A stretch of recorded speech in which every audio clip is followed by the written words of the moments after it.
Good afternoon, everybody. Happy Friday. I'm Jay Arnold, Chair of the MVPE Committee of the State Building Code Council. I wanted to call our February 17th meeting to order.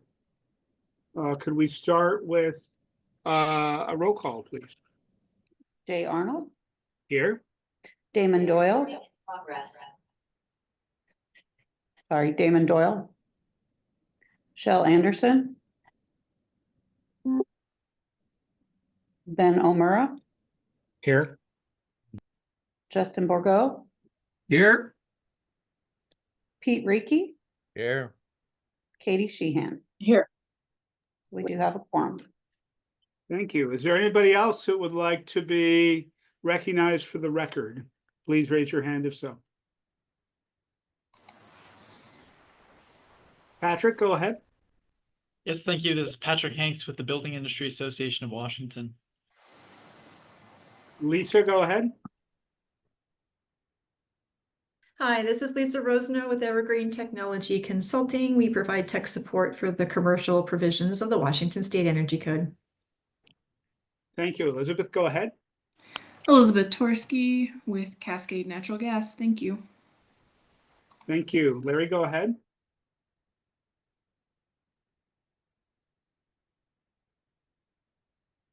Larry Andrews with Andrews Mechanical Incorporated. Thank you. Thanks, Larry. Brad, go ahead.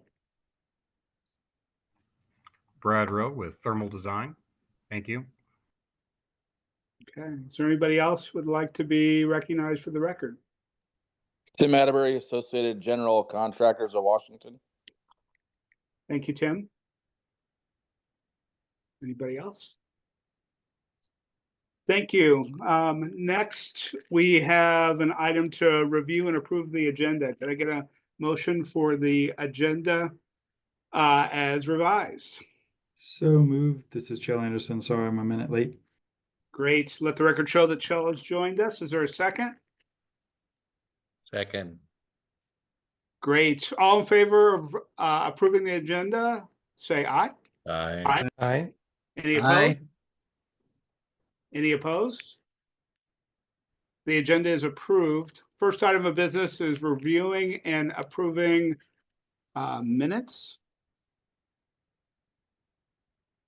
Could I get a motion, please? You can see the February 8th minutes on our screen. November 8th. I'm sorry, November 8th. Thank you.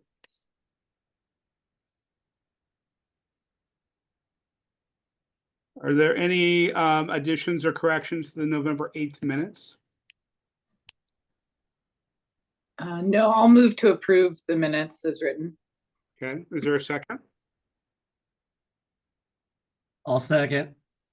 Okay, it's been properly moved and seconded. All in favor of approving the minutes from the November 8th committee meeting, signify by saying aye. Aye. Any opposed? Okay, the minutes are approved. The staff, the agenda had listed the December 13th minutes, but I didn't see those in the document. Or in the available documents? Will we see that for the next committee meeting?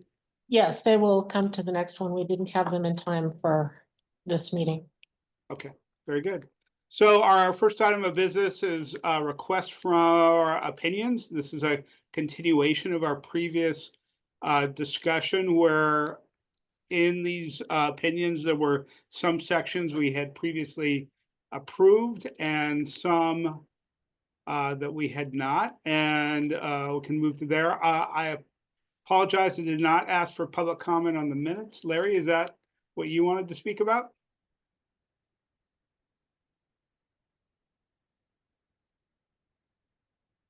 Larry, I see your hand up. Are you wanting to address the committee? I thought this was on the opinions, but it's Okay.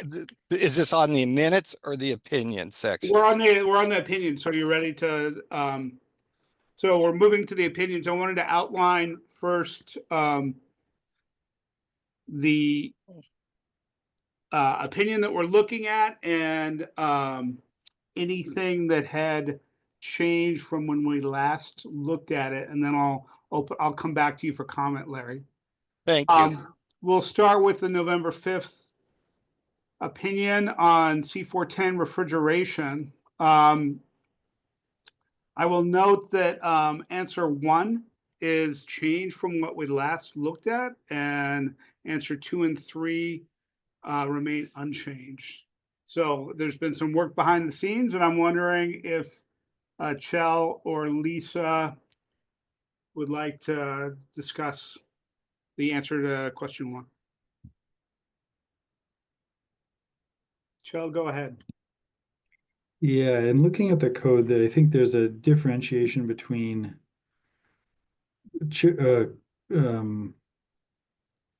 refrigerated warehouses and warehouses that have refrigeration units within them. There are warehouses that have refrigerated units within them, and in that case, it's not necessarily a refrigerated warehouse. The warehouse itself is not the enclosure for the cooled space. So I think there's a differentiation in there, and that's, I don't remember if that's the exact change, but that's one thing that I brought up previously. So adding coolers or freezers to a warehouse doesn't make it a refrigerated warehouse. But if you're building a new warehouse and it is in the entire thing, or a large portion of it is cooled, then it is a new refrigerated warehouse and requires compliance with the relevant sections of code. Thank you. That's it. Lisa, do you have anything further to add on this draft? Yeah, I would agree with Shell on this one. And it might be helpful. I'm not sure how to incorporate it into the answer here, but there's a clear dividing line between walk-in and warehouse. And so we believe it's clear, and I think this response says the same, that if it's a walk-in cooler or freezer, which is a space that's less than 3,000 square feet, that's located within another building type, that these requirements wouldn't be triggered because it's an item inside of an item. But if you have a full space, a warehouse space, where it's the entire structure is a climate controlled space, then it is helpful to have some clarity on whether the renewable energy and the additional efficiency measures would apply to that as a warehouse. And so anything you can have in there, perhaps addressing the difference between a walk-in cooler and freezer and a warehouse cooler and freezer, although really the definition only says that one's 3,000 square feet and less, the other one's bigger than that. So you could still have a warehouse cooler or freezer inside of another building. So I'm not sure how to address that, the answer, but that's just a couple of the nuances. And let me know if you've got questions about that explanation. Thank you. Chell, before I go back to you, I do want to get comment from Larry on this. Larry, go ahead. Yeah, my question is where'd you come up with the 3,000 square feet? I mean, I'm looking at like Safeway, Albertsons, URM over here in the Spokane area. And they have their warehouse, and then inside the warehouse, they have a walk-in cooler or walk-in freezer. And some of the coolers are really fairly large. I think they're more than 3,000 square feet, and they're heavily insulated from the outside. And to me, that makes a huge difference because you're not getting external gains from the outside of the building. And I think that whole idea there, because they're conditioning the space already, and you're treating them as if they're like an Orning Corning warehouse, where next to a potato plant, where the whole potato plant is right next to that freezer, okay? And the whole building is a freezer. And you could actually take earth moving equipment inside there to move the dirt. And to me, that's a huge difference from what's going on here. And I think 3,000 isn't big enough. I think we need to go around to some of these warehouses and see how many square feet they do have. Thank you. Thank you, Larry. Lisa, can you respond on where the 3,000 number is coming from? And then I'll go to Shell next. Sure, yeah, I mean, Larry, that's what's in the definition. And I believe that definition comes from the IECC, but I'm going to go double check that. So it's been around for a while. But that said, I completely agree with you on this one in that it's kind of an arbitrary line where it does cause some confusion because just because one's a little bit bigger than the other one, it really is, how is the building being run? Is it, as you said, is it the whole building is basically a freezer? And if that is the case, then that type of building really should be addressed differently than a cooler or freezer of any size that is located within another building.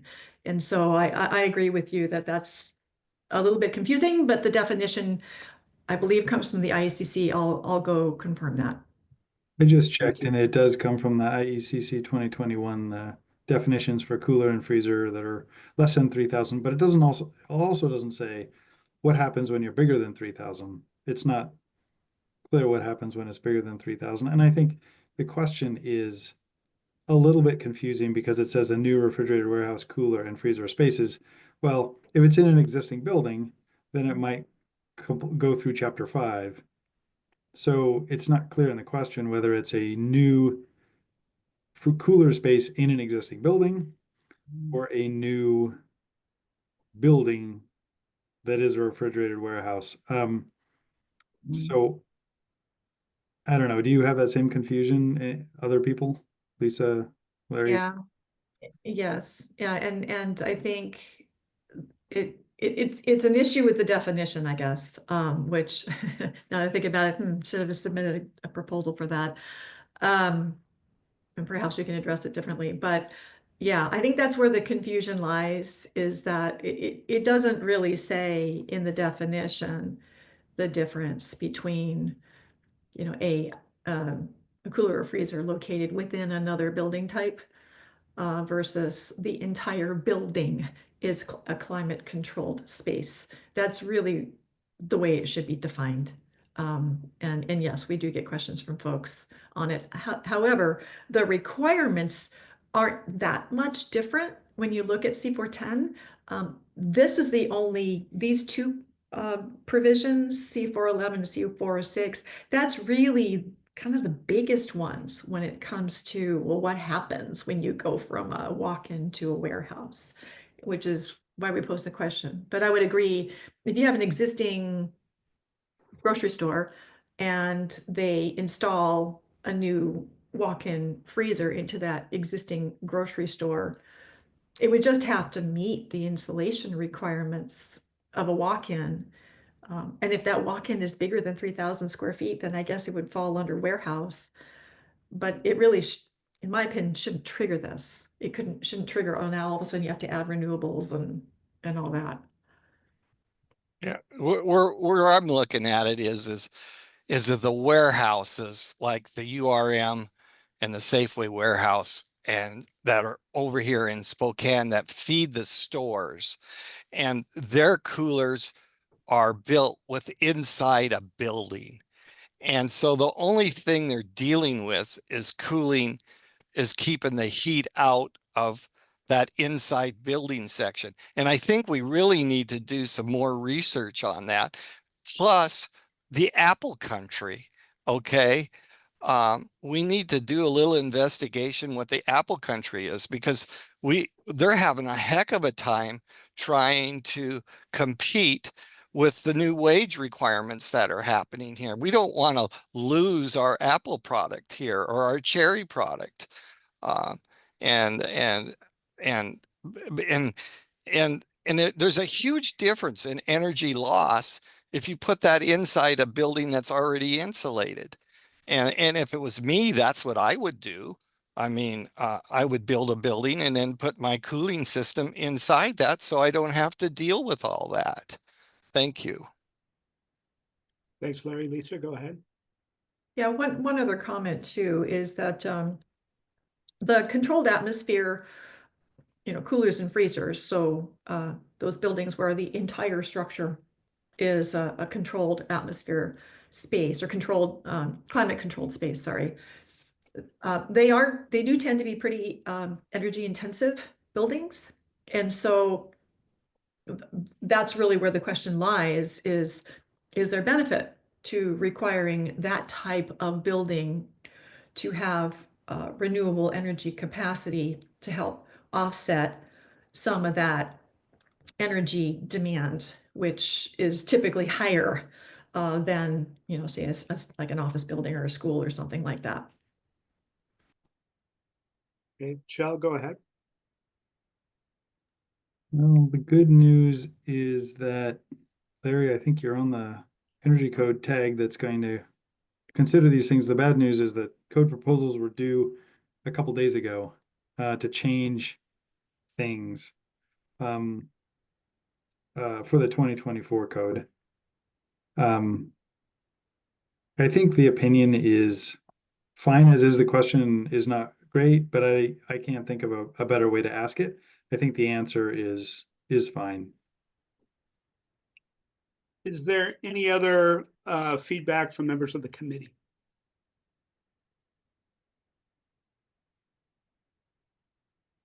So I did want to respond to a point Larry made about competitiveness with industry. I think it's a fair question, but a fair question as the tag is developing policy and understanding impacts of those policy decisions. Are the way that I see our role today is in interpreting existing policies and trying to clarify those things. If there are changes that need to happen, that's a different process and not something we're tackling today.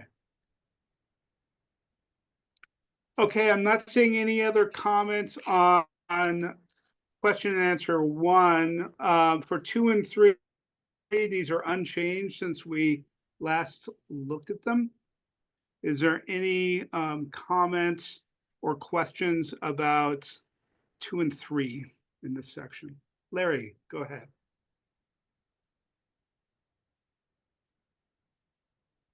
Larry, you're muted if you are talking. Excuse me. Are we moving on to the other 2 or are we still into this original one? We're still in refrigeration. Question 2 and 3 is where we're moving to. I'll lower my hand. Okay. Great. Lisa, go ahead. Yeah, I'm not, I guess I'm a little confused by the response to question number 2. Because it's saying that C406 would apply to new buildings and building additions.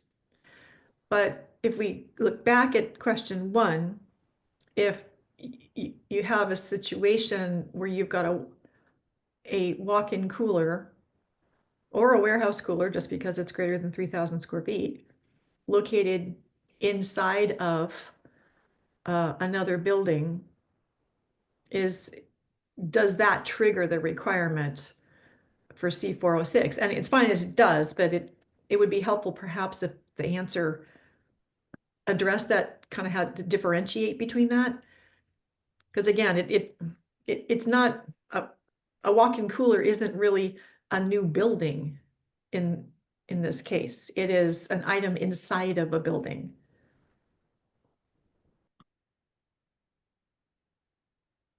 Shell, go ahead.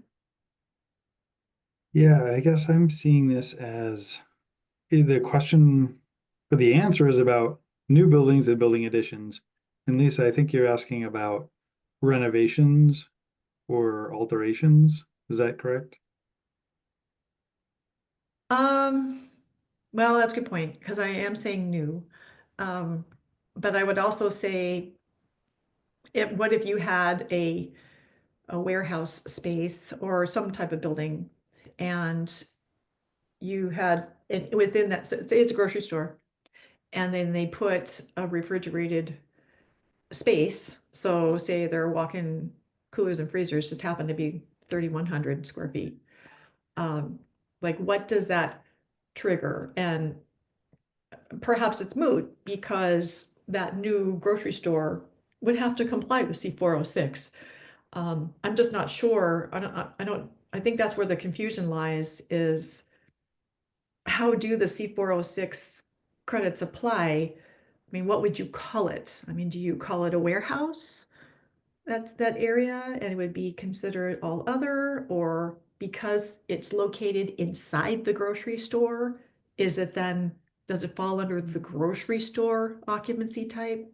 I think that's where maybe a little bit more guidance would be helpful. Section C503 alterations says alterations are not required to comply with C406. There's other chapter 5 sections that might comply, require compliance. Change, I guess if we consider it a change of use or change of space conditioning, maybe, but the table in C406 only talks about new buildings and additions. So I guess alterations is a bit of a gray area, but I don't see where it would suggest that alterations need to comply with C406. Okay. Ben, go ahead. Yeah, and I mean, C406.1.1 includes change of space conditioning. So, I mean, the alteration could include that, or, I mean, potentially you could be doing an alteration on an existing refrigerated warehouse space potentially, and that, and I guess in my read, would not trigger C406 requirements based on chapter 5. But I guess I feel the question is a little bit broad here. I think it would maybe be appropriate to revise the answer to indicate, like, if the project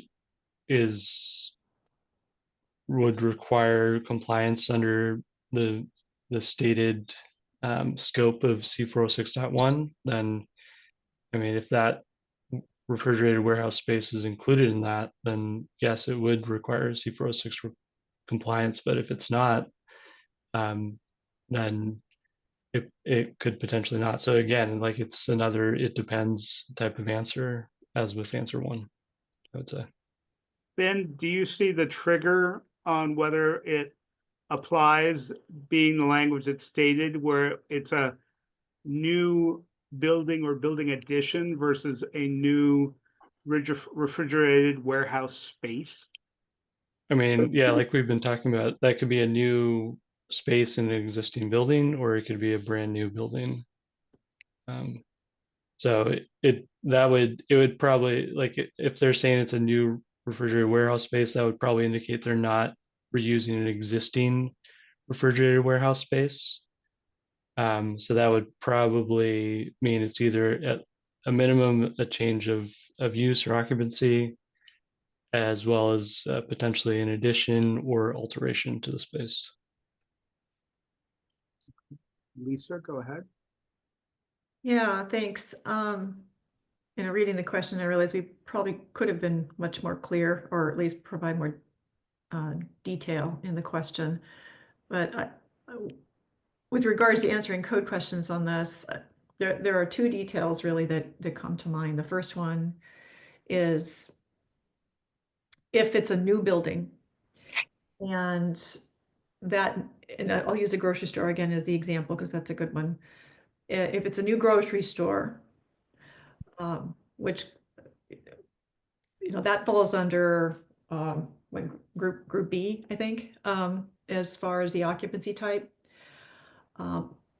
But a refrigerated warehouse space, meaning that grocery store has, 3,500 square feet of refrigerated space, would that fall under the all other occupancy? So this is, that can have a really big impact on the number of additional efficiency credits that are required, depending on how this is differentiated. And if it's considered a space within a space, then perhaps the entire building then is treated as a group B, and we don't have to factor this in. I think that that is going to be a really important detail to be able to advise folks about.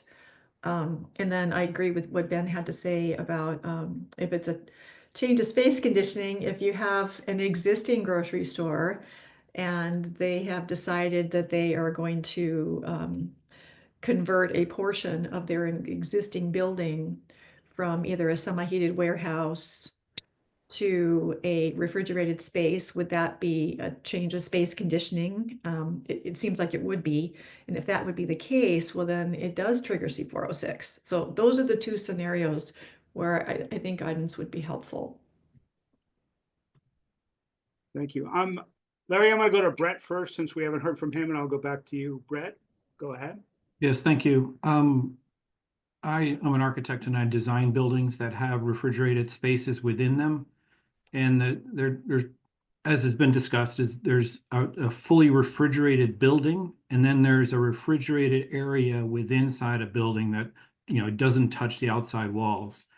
And I'm seeing that distinction is really important for these types of facilities. And in the reading of the code, it seems that when it's a refrigerated space inside a building, detached box, that's excluded as a process equipment. And 406 doesn't apply to process equipment. But if the entire building is refrigerated all the way to the roof and the exterior walls, then it's a different matter. So just if that adds some avenue to clarify the language. Thanks. Thank you. Larry, go ahead. That's what I was trying to get through to you on the first one. But what I'm seeing here, if you're calling this a refrigerated warehouse, that's a box inside that warehouse, you just remember what happened to Rosars up here when the whole roof collapsed, because now you're making them put photovoltaic on top of that roof that's already got a huge span on it. And you're just putting costs in here that are going to be extreme. You'll never get your money back. Thanks. Okay, so looking at the language here, we've heard some, I'll characterize it as a description of saying where we want this to apply and not. So it sounds like we want this to be it depends. What's our best path for getting some it depends language for answer 2? There's a couple options the committee has as far as our actions. Chell, go ahead. The way I think we could approach it is we could assume that if it's a new building, well, of course it has to meet C406. So I think we could add to the question to new refrigerated warehouse spaces within existing buildings. If we added that to the question, then it would be, I think, a better question. Because, of course, a new building is required to meet C406 under, I think, all circumstances, but maybe there's a couple of exceptions in there. So if we add within an existing building, all of a sudden we have a clear question then, and I think we can answer it. And the answer still might be, it depends. But to what was just said, if it's a semi-heated or low energy space per C505.2 or C505.3, and it's now a conditioned space, it would need to be brought up to full compliance with the code. But if it's not, then I don't believe it does need to be comply with C406 because it's an alteration. When I read the change in space conditioning, if it's in a conditioned warehouse and now it's refrigerated within a conditioned warehouse, I guess technically you could see that as a change in space conditioning, but I guess I don't read the code as that being a change in space conditioning because it was already refrigerated or was already cooled and now it's simply refrigerated. So I guess those are my thoughts on it, is that we add to question within an existing building. And then we reference, and then the answer, I think the answer that all new buildings required C406 is obvious, so I don't think we need that in there. Then the answer is, if it's a change in space conditioning that meets C505.2 or C505.3, then it is required to be brought up to full compliance with the code. I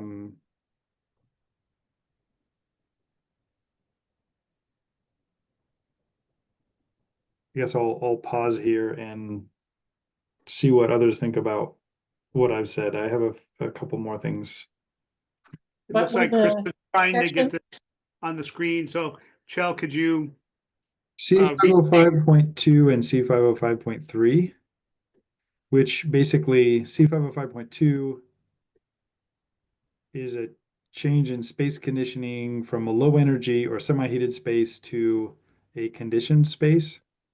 So in other words, if you're taking an unconditioned warehouse and you're conditioning it, or having part of it now be fully conditioned, then that would require full compliance with the code.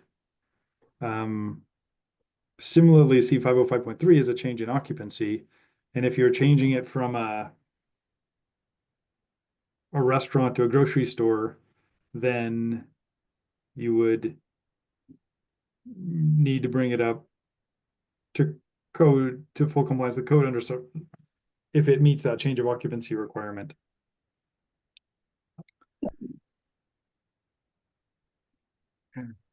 Does the language here, Chell, cover on the screen, cover what you just described? Was there more to it?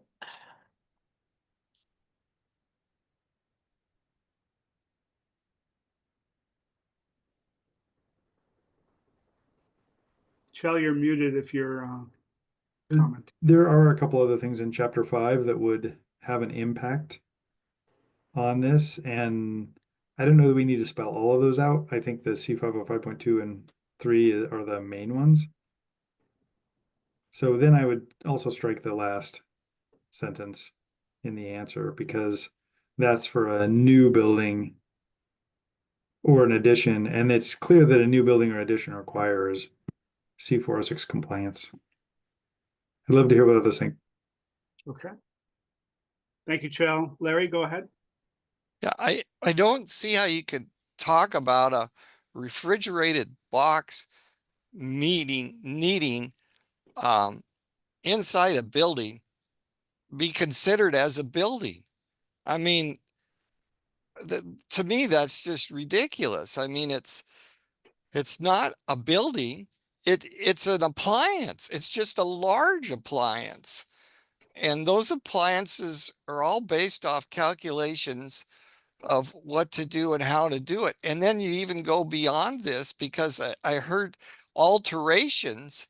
And when I hear alterations of what we're going to be going through in the refrigeration industry, I mean, so does that mean if I put a new refrigerant, new compressors in this whole thing, that's an alteration? And now I'm going to have to go up on the roof and put all this extra photovoltaic on there? I think we need to be very careful about what we're talking about here. Okay, because the implications of what's going to happen is going to be huge. Thank you. Just to be clear, Larry, the alterations explicitly do not require C406 compliance, except for a few limited instances. So hopefully that's clear. Let's be very clear what we're talking about here, okay? Because it seems like things keep getting expanded upon it as one part of the code comes and then another part of the code comes. And I mean, the industry is going to go through very much huge expenses here soon with changing refrigerants. And it's going to add a huge cost to the food you buy every day. Thank you. Just Lisa, to respond to that, the change of refrigerant, assuming it's not changing the actual capacity of the systems, would not typically trigger additional requirements. So I don't think that's going to have a huge impact when it relates to like C406 compliance, I would say. Lisa, go ahead.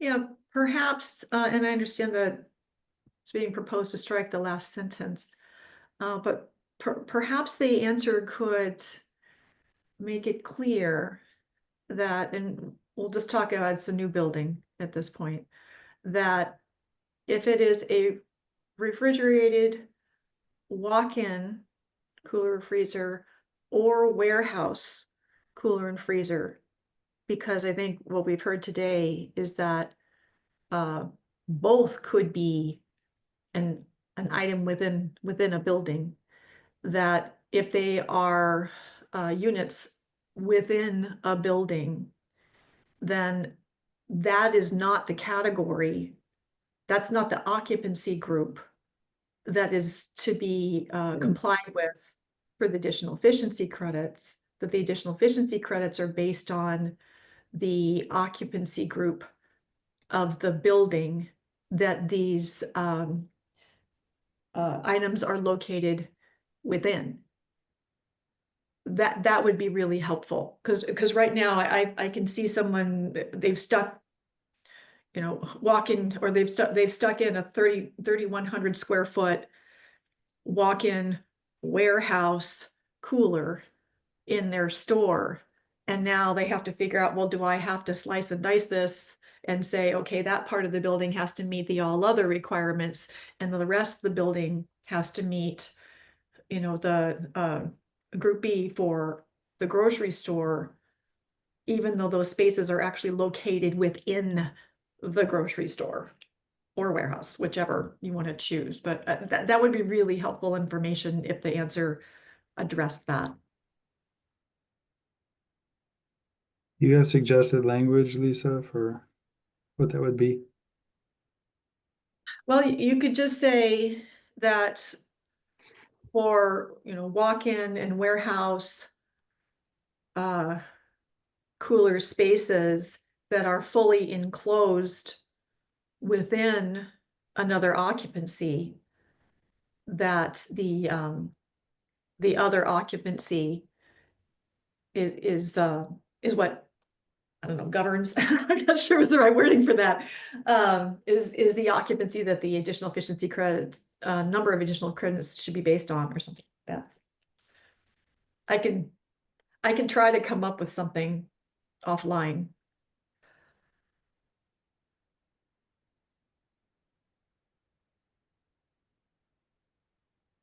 Yeah, there you go, Krista. That you captured it. My word salad. Yeah, when I see this, it kind of implies that you would need to meet C406.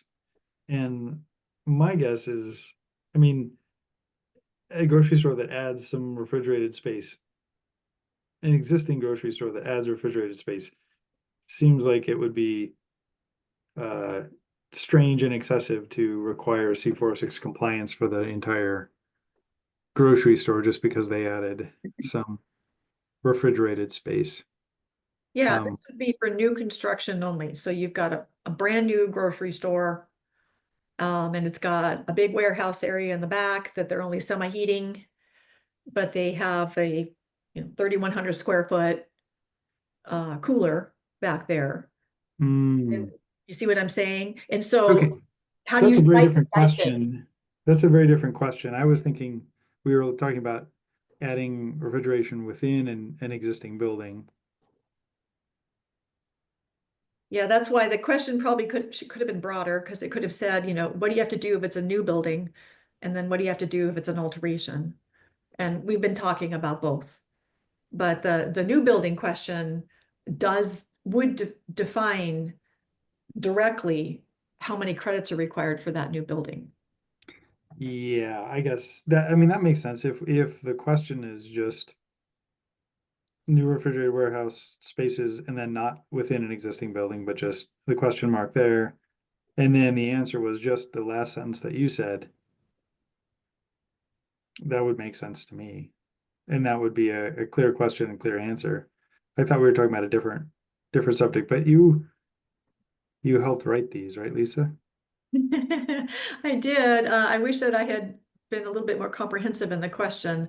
But Yeah. this discussion is what's prompting, oh, well, what about this? And what about this? So that's the point of the conversation. But if you, to clarify this, if this would be helpful, it would be to say, for a new building, in that last sentence, you could say that. You could say, for a new building, walk-in and warehouse coolers that are fully enclosed within another occupancy. It's that other occupancy that governs, just to make it super clear here, if that helps.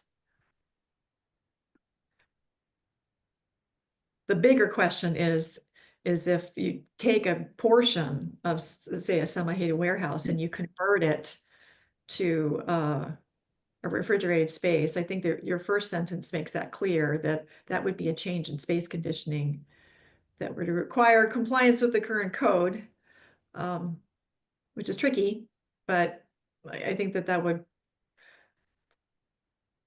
be accurate based on current code language.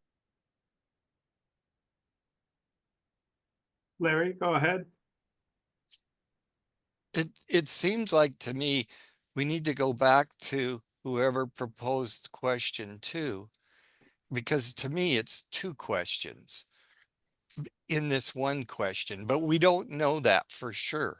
I mean, we have the question of, is it in a new building, a new refrigerated warehouse space, or is it a retrofit building where we're putting in this new warehouse space?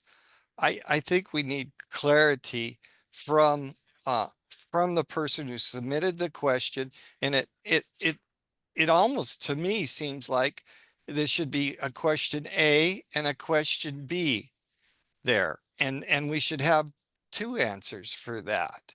Thank you. Well, Larry, I'm the guilty party on this one.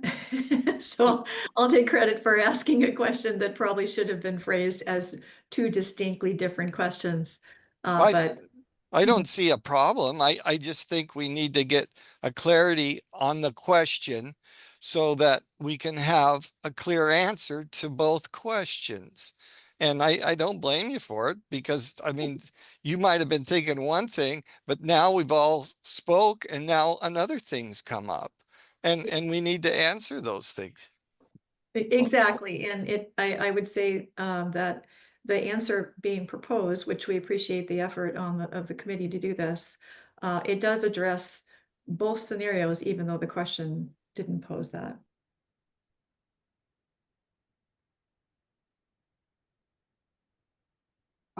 So right now, thank you, Krista, for making this clear. I was having a hard time going through all the strike through. We're saying within an existing building, if it meets the requirements of C505 2 and C505.3, it does require compliance. And then for a new building, is it or is it and, actually, Joe? Okay, looking at that. And then for a new building, I think it would be clearer if we added language that said compliance is required, and then have the clarification saying the occupancy that governs.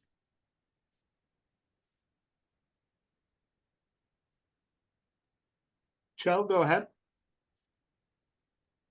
I hate to do this, but I don't know that I'm gonna agree with Larry on this one and suggest that we need to split this into a couple questions and come up with thoughtful questions and thoughtful answers and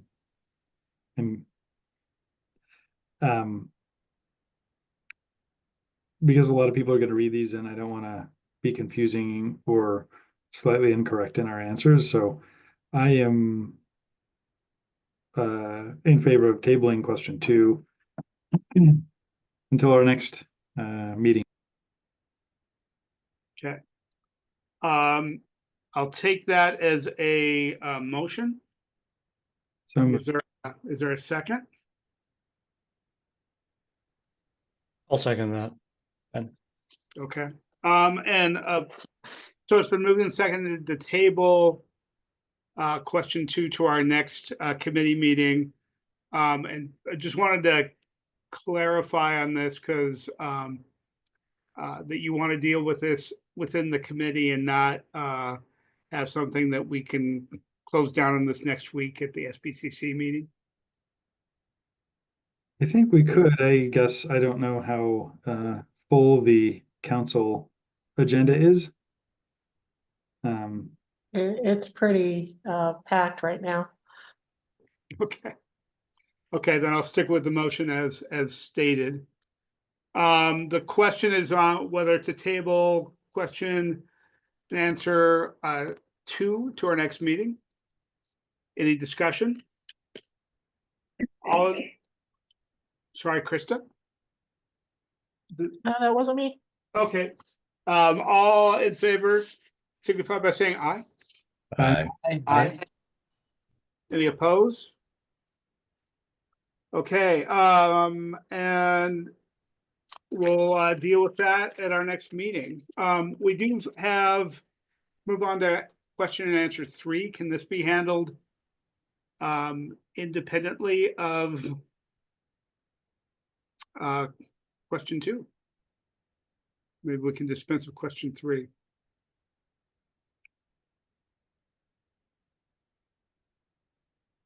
Any thoughts? I think it's clear.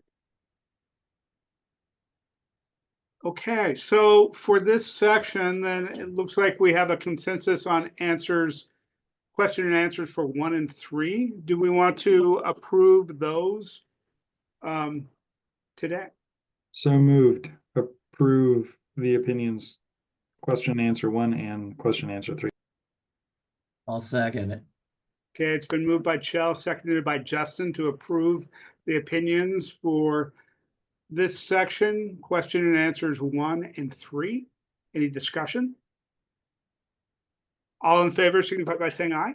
Aye. Aye. Aye. Any opposed?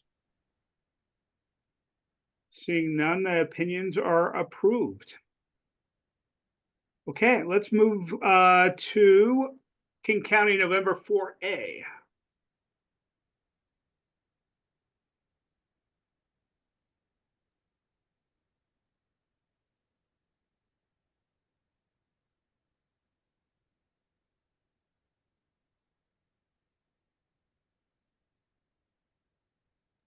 And while staff is bringing that up, Larry, go ahead. Yeah. I don't believe that you can make an opinion on this after 2066 has been approved. I think to make an opinion on this would set a bad precedent of a law that's already been verified and put through. And it isn't right because it doesn't meet the law requirements. Thank you.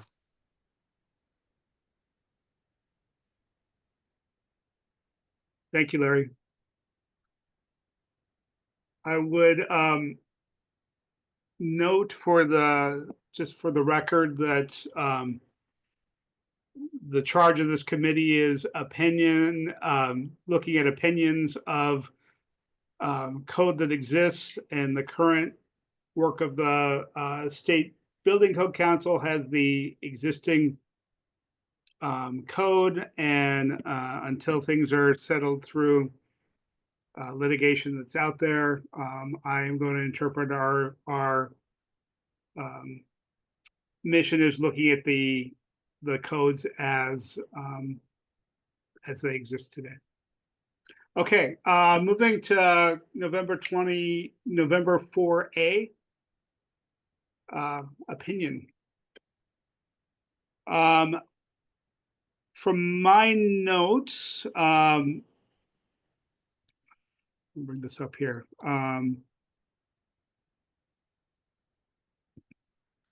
These three questions were have been changed since we last looked at them. And I'm wondering if we could talk about what the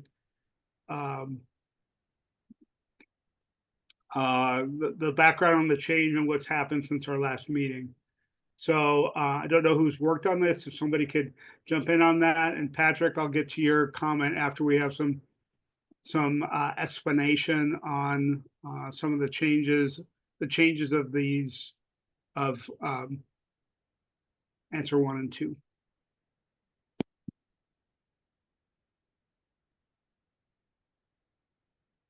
I'm not seeing committee members jump in. Krista, can you talk to? Well, these should be the answers that we got to at some point after the last meeting. I have not made any changes to this particular one based on any input received. I have not received any input on this one. Okay, so this reflects the change of or changes based on our discussion last time. Yes. Got it. Okay, and just noting for the record, this was different than the original packet that we had for our December meeting. Our discussion had changed these. We wanted to spend some time to do some further research to make sure that we're consistent on these.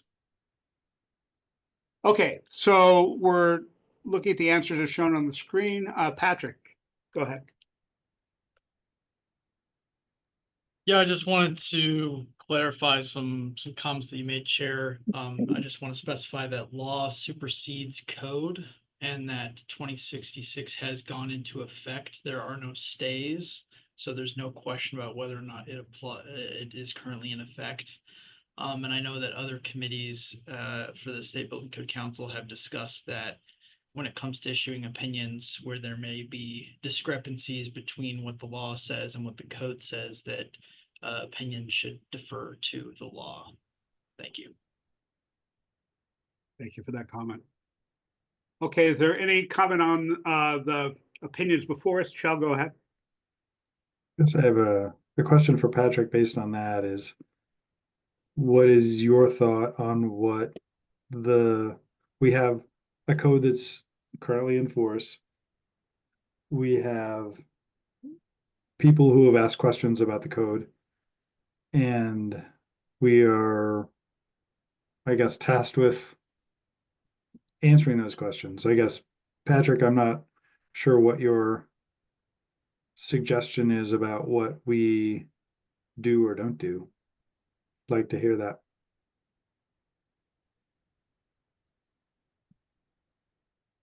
Patrick, you want to respond?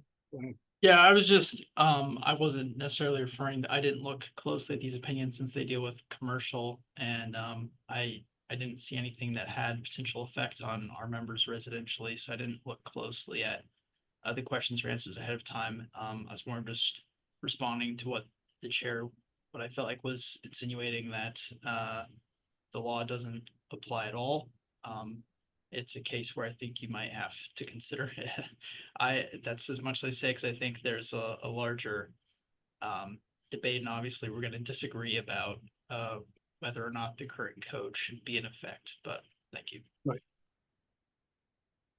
I appreciate the comment. Larry, go ahead.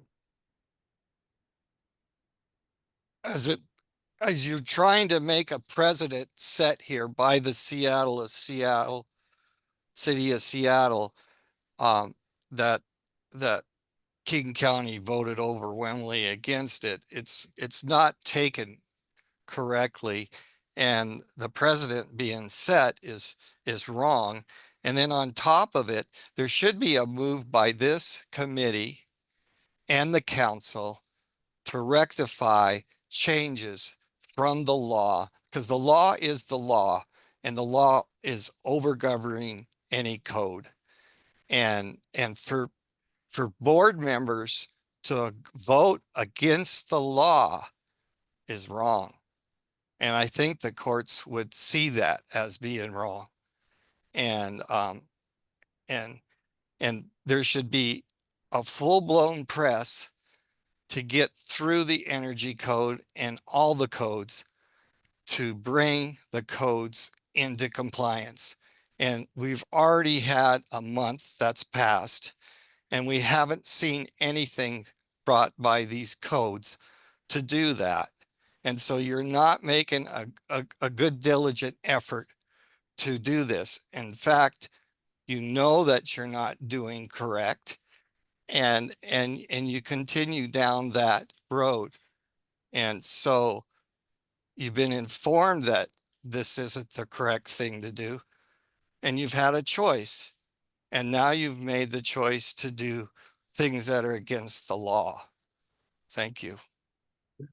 I want to make a comment as a chair because my remarks previously were imprecise. I do not want to have this committee meeting turn into a debate on Initiative 2066.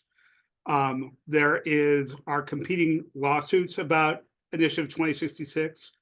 The SBCC as a whole is working on this in the next version of the energy code.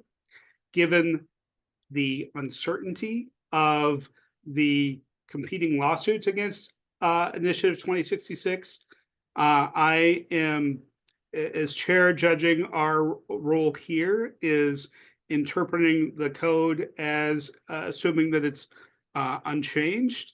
And I think that is entirely appropriate, given that that is what exists while the judicial process plays out. And am going to consider a debate on 1066 out of order. Right now, our business before us is opinions of the code as adopted by the full SBCC. Katie, go ahead. Katie, you're muted. Thank you, Chair. You've said what I wanted to say very clearly and better than what I was going to say. So in getting back to the question, I was just going to ask if this is a clear question to people, because it seems like it is to me. And the answer is also clear. So that's it. Okay, thank you. And I would also note for committee members that under Robert's rules, if anybody wants to appeal the ruling of the chair, that is your prerogative, and we could put it to a committee vote. So what we have here is this opinion, November 4A, and Katie's mentioned she believes this is clear. Is there any other comment on this particular question and answer series? Larry, go ahead. One final thing, no judge has made a stay against the law right now. And so the law stands. Thank you. Okay, so is there any comment on this particular opinion? Lisa, go ahead. Hi, thank you.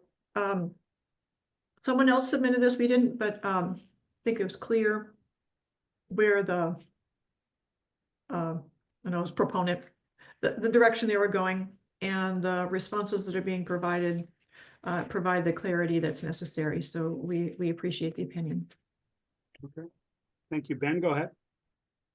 Thanks, Chair. I think my recollection from the previous committee meeting was that the answers in these questions were tabled as some of the other questions that we're going to talk about may impact the inevitable answer. So I think as Katie had mentioned and Lisa mentioned, I think these are self-contained or fairly straightforward. However, some of the other ones that we're going to look at from now may have some impact on them.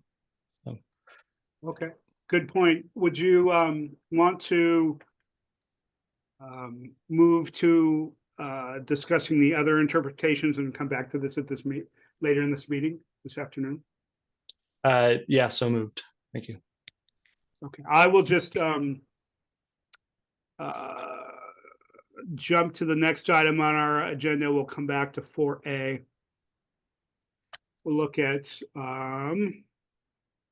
great. Looking at 4B right now. Let me pull up my notes for that.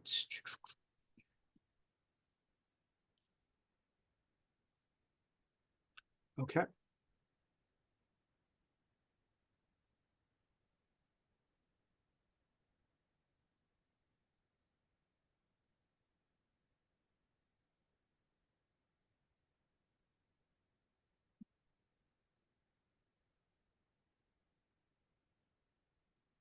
We had looked at these previously. Is there any questions or clarifications on what's written for 4B?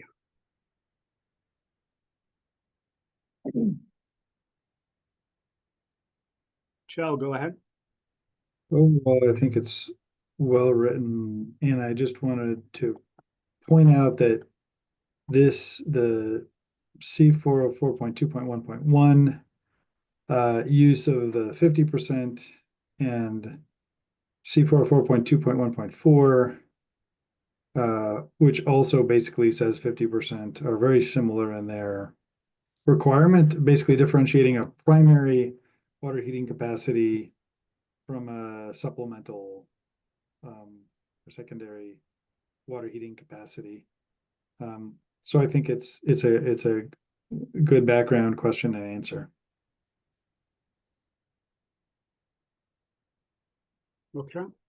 Not seeing any comment. Ben, is this something that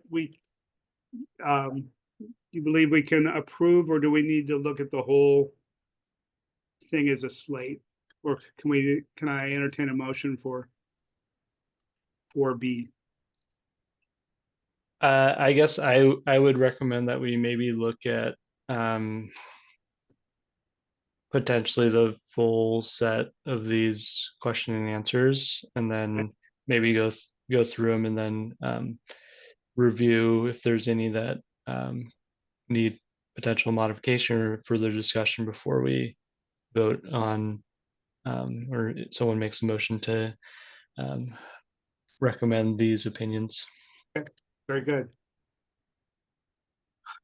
4C. Any questions on 4C?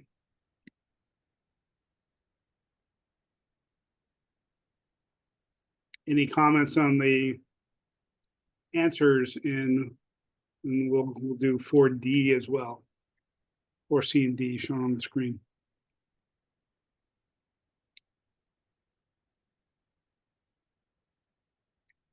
Larry, go ahead. I would just like to say I would echo what I said before on all of these. Thank you. Noted. Thank you.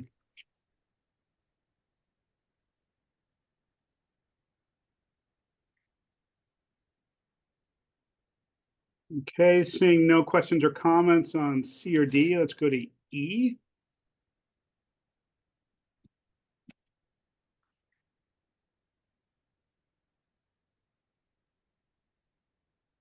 Okay, and this has some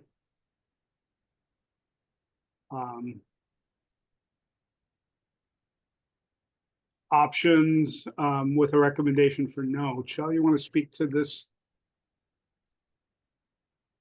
particular question and answer for E?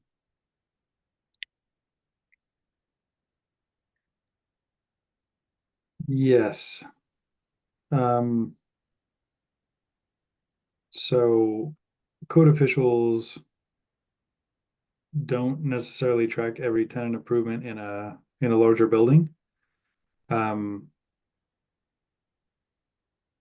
so if you had, 3 or 4 tenant improvements in a building, who would get to claim what, as far as how the overall building code compliance works. There are methods for apportioning parts of buildings within the code, and that would of course apply. And that is, I forget exactly the section that's in. But yeah, if there, when there are multiple tenant improvements, it's difficult to for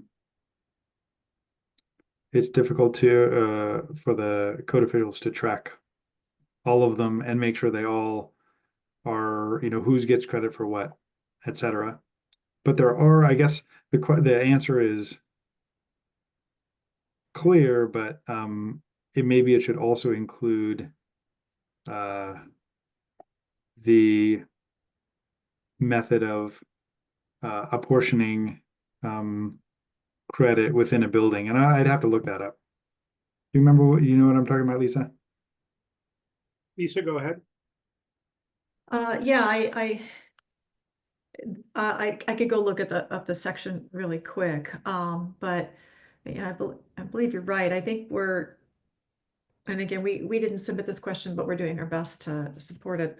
I think the question here is that if there's an initial tenant improvement as a part of the project, does this assume that original system that was installed was a part of the shell and core project, where the code says, okay, the shell and core project has to meet the current code, and then the tenant improvement has to meet the current code.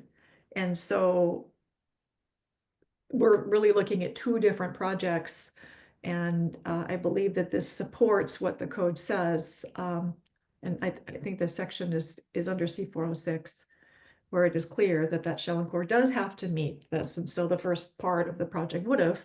However, when the TI is then built out, if they want to use fossil fuel, then it needs to comply standalone.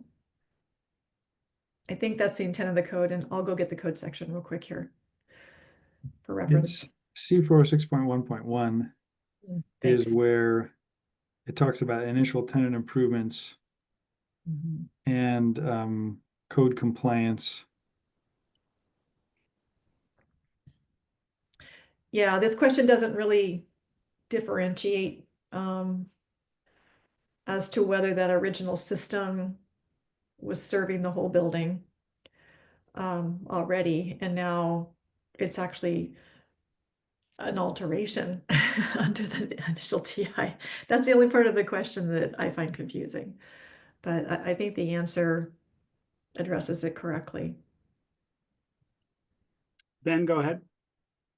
I guess I would say, like, if the original project had included the assumption that the tenant improvement would be using fossil fuel heating, they may be able to comply under the original system per C406 1.1.2. So this section after the one that Shelley had mentioned.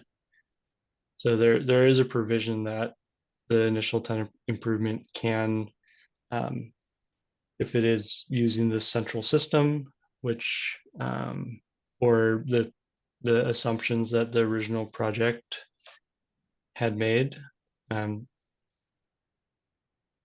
they can comply under that pathway.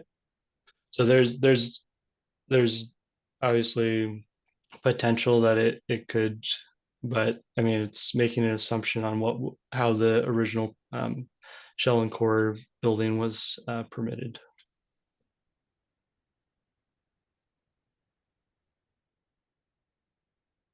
Lisa, go ahead. Yeah, in response to Ben's comments, so in that scenario, are we saying that the additional fossil fuel capacity is actually that it's additional capacity being added to the building that was already fully served under the original heat pump system? And so if that's the case, then is it really initial tenant improvement, which is considered new construction? Or does it fall under the alteration section of the code as capacity added?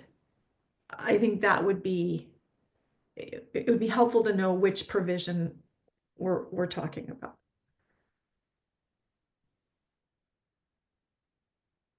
Larry, go ahead. Good. I got one general question because I served on this in the past for quite a bit. My question is why weren't these questions taken to the tag? From the past, we always took these questions to the tag, and then the tag came up with a response that was put to your committee. But as I know it, none of these questions have been presented to the tag, the energy tag. And I think that's a fallacy myself. Shell was on the energy tag and so is Lisa, but there was a lot of other people that were on the energy tag. And I think those were the people that these questions addressed. Thank you. Thank you for the comment, Larry. There, under our policies and procedures, it's the purview of the committee on the existing code and the tags on the new code, unless the SBCC refers a question to a tag. And that's how we've been doing things up to this point. Back to Lisa's question, I think it's interesting that the question here is talking about initial tenant improvement, because looking at C406.1.1, it specifically mentions initial tenant improvement with the exception that Ben mentioned on previously occupied spaces. So does that clear things up a little bit? Lisa, go ahead. Yeah, I think it would be helpful if the original question indicated that the heat pump system was installed under the shell and core, and that the initial tenant improvement isn't there. It's, this fossil fuel system is being installed to serve the initial tenant improvement. And I guess that kind of goes back to my question, is that in my mind, those are two very, very different projects, where you have a shell and core system. Okay, it takes care of the shell and core portions of the building, but the initial tenant improvement area is not served by that because it's going to be built out. And now the initial tenant improvement is going to put in its own system serving its space. That's one way that the project could play out. The other way would be that the original system was intended to serve the entire building, but the new tenant that's coming in needs additional capacity, and so they're going to be adding an additional system, which is capacity added, which would technically be an alteration. And I think that's where the confusion lies here. Ben, go ahead. Yeah, I guess maybe to a suggestion to clarify the answer. So it could still state no, and then assuming that the new fossil fuel hot water system is a new standalone system, and then continue with the answers written potentially. So just clarifying that it is a separate system, and it's not part of the original heat pump hot water system.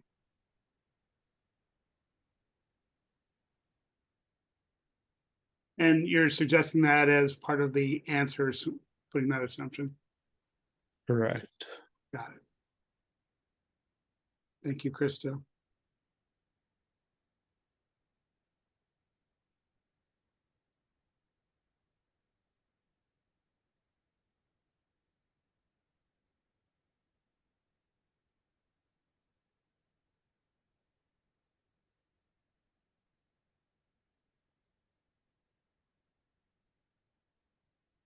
Ben, can you help me with this again?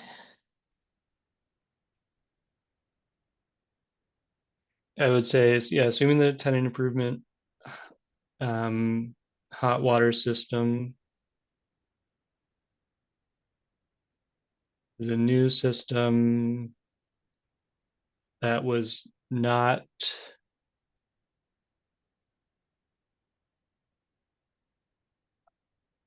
designed to be supported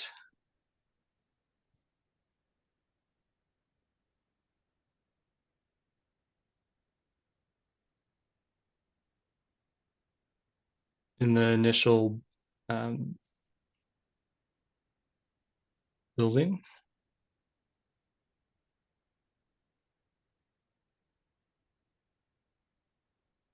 Yeah, maybe something to that effect might clarify what the answer is targeted at.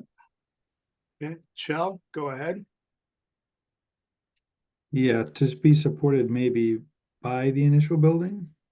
Would that be more clear? Supported by the initial building, then comma, and then lowercase p for projects.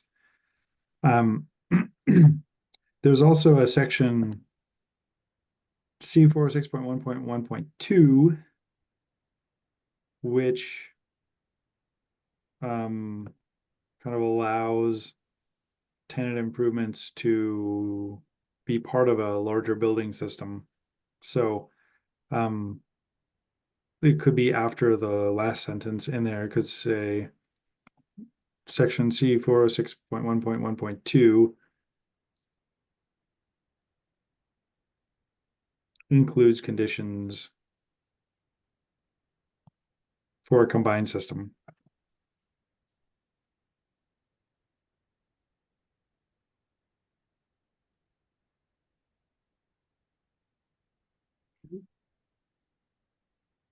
It just Larry? feels a little weird introducing C406 into base compliance. Closing account. That's okay. That's a good point. Maybe that's just for C406. And I guess we're not talking about C406. Well, we are, because the fossil fuel path requires C406. The other thing that's strange about this is the C44.2.1.1 talks about primary and primary heating being heat pump. So if the group R is 100% heat pump, meaning there's no supplemental heating for it, then the tenant improvement is basically installing. The tenant improvement wouldn't install a supplemental heating for the group R, which is, I think, why we're getting the answer we are, is if the tenant improvement system would, yeah, the fact that the initial tenant improvement system is not installing 200,000 as a supplemental to the group R system is why we end up with the answer that it needs to stand alone in compliance. I don't know if that's clear in our answer or question, but that's the rationale. If there was a whole building system that heated everything in the building and had 300,000 BTUH of heat pump and 200,000 BTUH of fossil fuel back supplemental, and it heated everything in the building, including the TI and the group R, then that would comply prescriptively. But because it's a standalone system is the reason it's we're having this discussion at all. As far as I see it. Is that your similar rationale, Ben? Yeah, I would agree. And like there could be speculation that if the original project was 100% heat pump, they could have taken advantage of that for C406 points or other C407 performance like when that initial project was permitted and constructed. But you can't tell that from the question, so it would just be speculation. But I think it would be likely for that case. So then if you would be allowing that fossil fuel capacity to be added without understanding what the previous project had assumed, then it's kind of, yeah, you would be potentially allowing for it that would benefit the tenant improvement without consideration of what the initial building had done. So I think, yeah, this is tracking to what the intent of the current code is. And I think removing the sentence I added about C406 would make it clearer. I don't think that's germane to the question.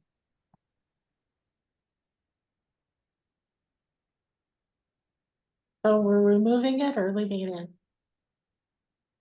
Removing it is what I was suggesting. That, yeah.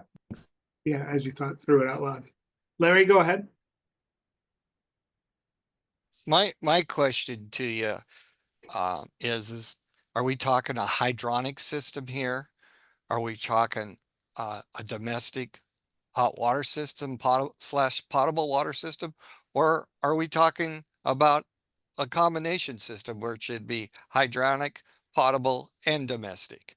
And I did put a change in the 24 code about this so there could be clarity for all of us. Thank you.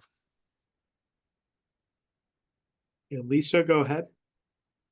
Yeah, thank you. Again, I think that question could have been phrased a little bit clearer, but reading through it again, this actually appears to be technically a mixed occupancy building, if I'm reading the question correctly, where you have, we'll call it a group R occupancy building with a heat pump system serving the group R, but it's over a first floor retail space that's doing initial tenant improvement. So the question is, okay, well, so the group R part of the building was taken care of by this heat pump system, but the retail space was shell and core. And then you come in later and do initial TI once you know who the retail tenant is going to be, and then they request a fossil fuel system. It feels like that's where this was really intended to go based on the description. And so I don't know if the fact that this is a mixed occupancy building with one floor of retail that appeared to have been set up as a shell and core, if that makes a difference in the answer. But I thought I would just point out that detail. But reading through the question a couple times now, I think that's where what the proponent of the question, where they were going with this. Thank you. Ben? Yeah, just for to provide feedback to Larry, I think the code section identified as C404, so we'd be talking about service hot water heating and not hydronic space heating in this case. And then I guess for what Lisa had just mentioned, right, like I think you could infer that, I mean, when the initial shell and core project was constructed with the group R portion, I mean, you don't really know what their assumptions were and how they permitted that project. They could have assumed that this retail portion would just be supporting like a some sort of retail sales, and not like a restaurant or something. And then maybe that a tenant come in and say, we want to put a restaurant in the space, which is then triggering the need for more hot water capacity or something like that. So that maybe the initial project did not anticipate that amount of demand, so they're needing an additional system to do that. But again, it's speculation on our part, because we just don't have enough information in the question to answer it informatively. Given the question as written and the caveats and assumptions that we have in the answer, is there any further comment on what's shown here?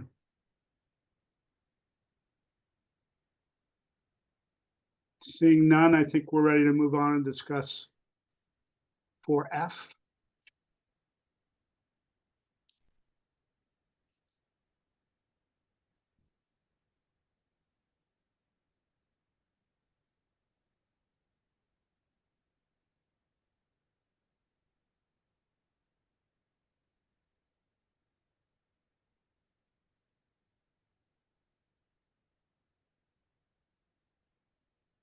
Lisa, go ahead. So I was reading the details there. Yeah, well, so in response to the question in front of us, we support the proponent's proposed answer. We believe the language supports that. And I do have, this may be out of order. I actually had a question with regards to question D. So if there is time to go back to D, it would be great to go back to that, because I do have an additional question that, because that question wasn't discussed. Okay, we will go back to this. I want to get to through G, and then we can circle back to considering all these and how they interrelate. So I'm seeing no comments on this. Let's move on to G. I have a comment on there's an opinion we're going to be asked for later that talks about the system efficiency, not just the. I guess this talks about system efficiency, but integral storage is also part of the system efficiency, and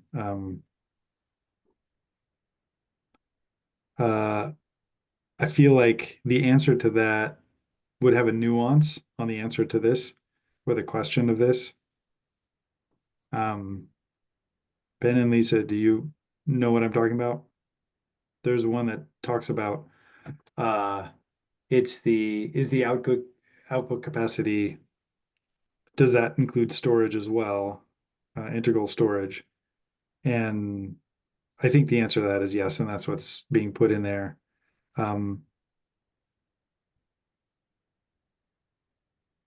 might be the other C404 set of questions. It's not G that you're talking about, Joe? It's it might be the other document, the November 5 document.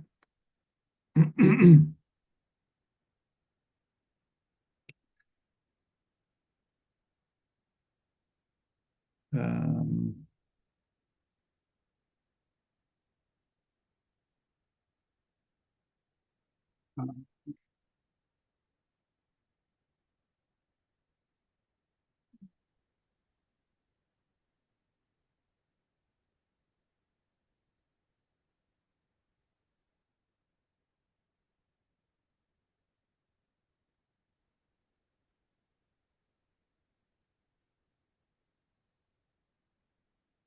So this is. yes, that one exactly. What's on Yeah, right there. Yep. So I feel like this answer, which includes the nuances in this one, could inform the answer to the other one, and I just wanted to make sure that if we finalize the other answer to the other one, we should take into account this one, because I think it's got the correct answer. And I am just trying to track where we are on this. It looks to me like what's being shown here is November 3B. Is that right? Okay. So you're wanting to relate what we're talking about with 4F to 3B.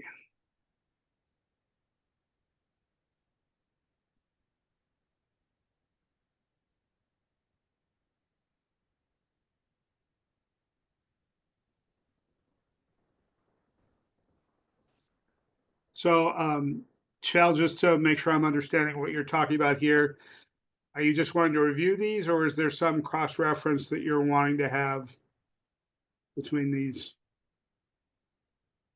Yeah, I'm an architect and not a mechanical designer, but I think the subtleties in this answer should be reflected in the other answer that we were just looking at, or question and answer here. And I was hoping Ben or Lisa or somebody else could make sure that the other one, if we answer this as written, that the other one is also includes those subtleties. Got it. Okay. Before I go to Lisa on this, Larry, go ahead.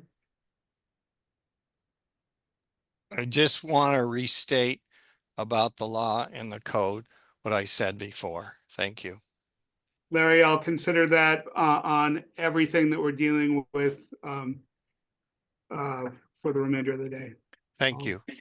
Yep. Lisa, go ahead. Yes, thank you. I appreciate Shel putting these two together. And question 2 over to the right. That one is kind of a more general question that deals with all the different types of technologies. What's the most accurate way to equalize them? And so that's what this question addresses. And I agree that the response to this question should apply to the question on the left, which is a more nuanced question, which essentially is asking the same thing in that, under this particular example, these particular parameters, is it based on output capacity?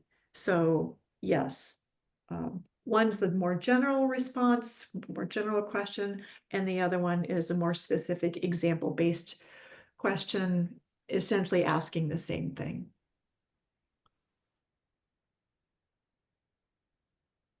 Okay. Larry, do you have a further comment?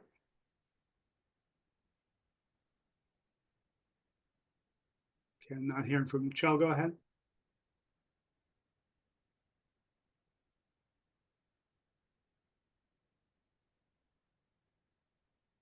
Chell, you're muted.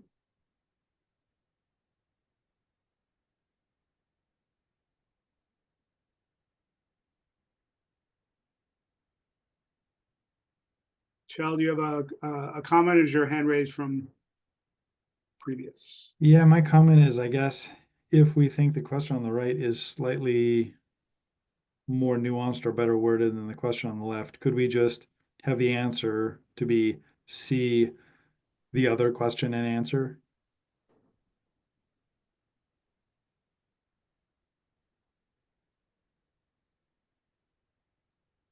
Is that a reasonable thing to do? Ben, go ahead. I think you might want to look a little bit more closely at so I guess the 4F is looking at both the C406.2 equations and as well as C401 sections, whereas 3B2 is really focused on the 50% threshold in C404.2.1.1. So I think it would be important to make sure that those are addressing the same item. And I'm curious if when they say C406.2 equations, if that's all the equations in that section, or if it's specific to a certain credit requirement.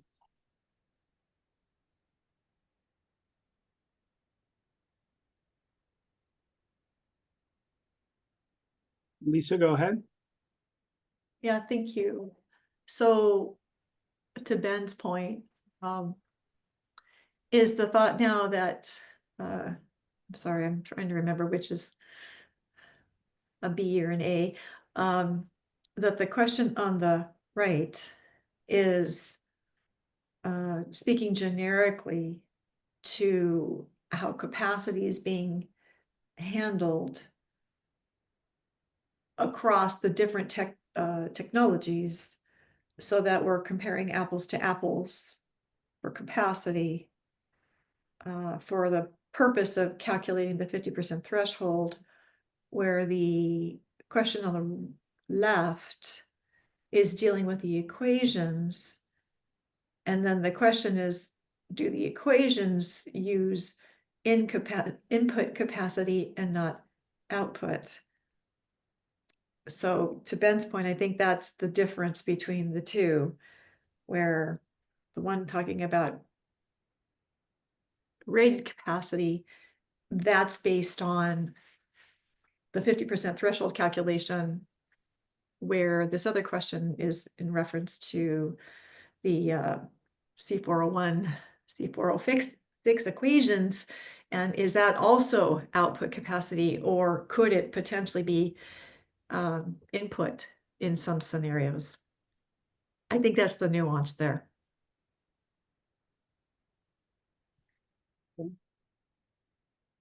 Larry, your hand is still up. I wanted to see if you had a comment on. Yeah, I do have a comment on this. Great. And what I'm thinking here is like a Golden Corral restaurant or something like that. And if you've ever been there, 90% of the time they're chugging along on about maybe 100,000 BTUs of dishwasher use or wash machine use. And at the end of the evening for 1 hour, they're using continue dishwashing, or the facility is. And so, I mean, you're requiring a size of a piece of equipment that is extremely expensive in these calculations, because with a heat pump system, you're going to have thousands of gallons of storage to do you any good. And unless you're going to have huge amounts of heat pumps out there, which are very expensive to maintain, you'd be much better off to keep it during that normal period and then have your boost at the end. And then the cost to the owner is going to be dramatically less. And then on top of it is the runtime on the compressors are going to be short cycling due to the size of the equipment normally, and which will reduce the life of the compressors. Okay. And even with unloaders and everything. So you'd be much better off to base this off of the runtime of what 80 or 90% of the time this thing's running on, and then have your either fossil fuel or electric heat strip come on for that boost at the end of the evening, or when they have that real draw, than what you would be for sizing it the way you're doing. You're just adding huge costs, and then you're also reducing the life of the equipment dramatically. Thank you. Thank you.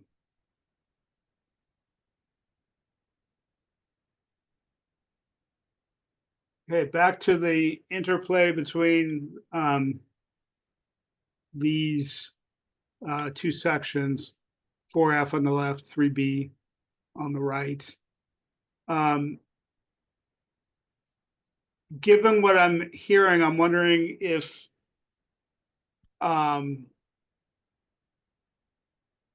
they seem to me, and I don't have the expertise here, but what I'm hearing from the conversation is that we need both questions, and the question is, do we need to refer them to each other?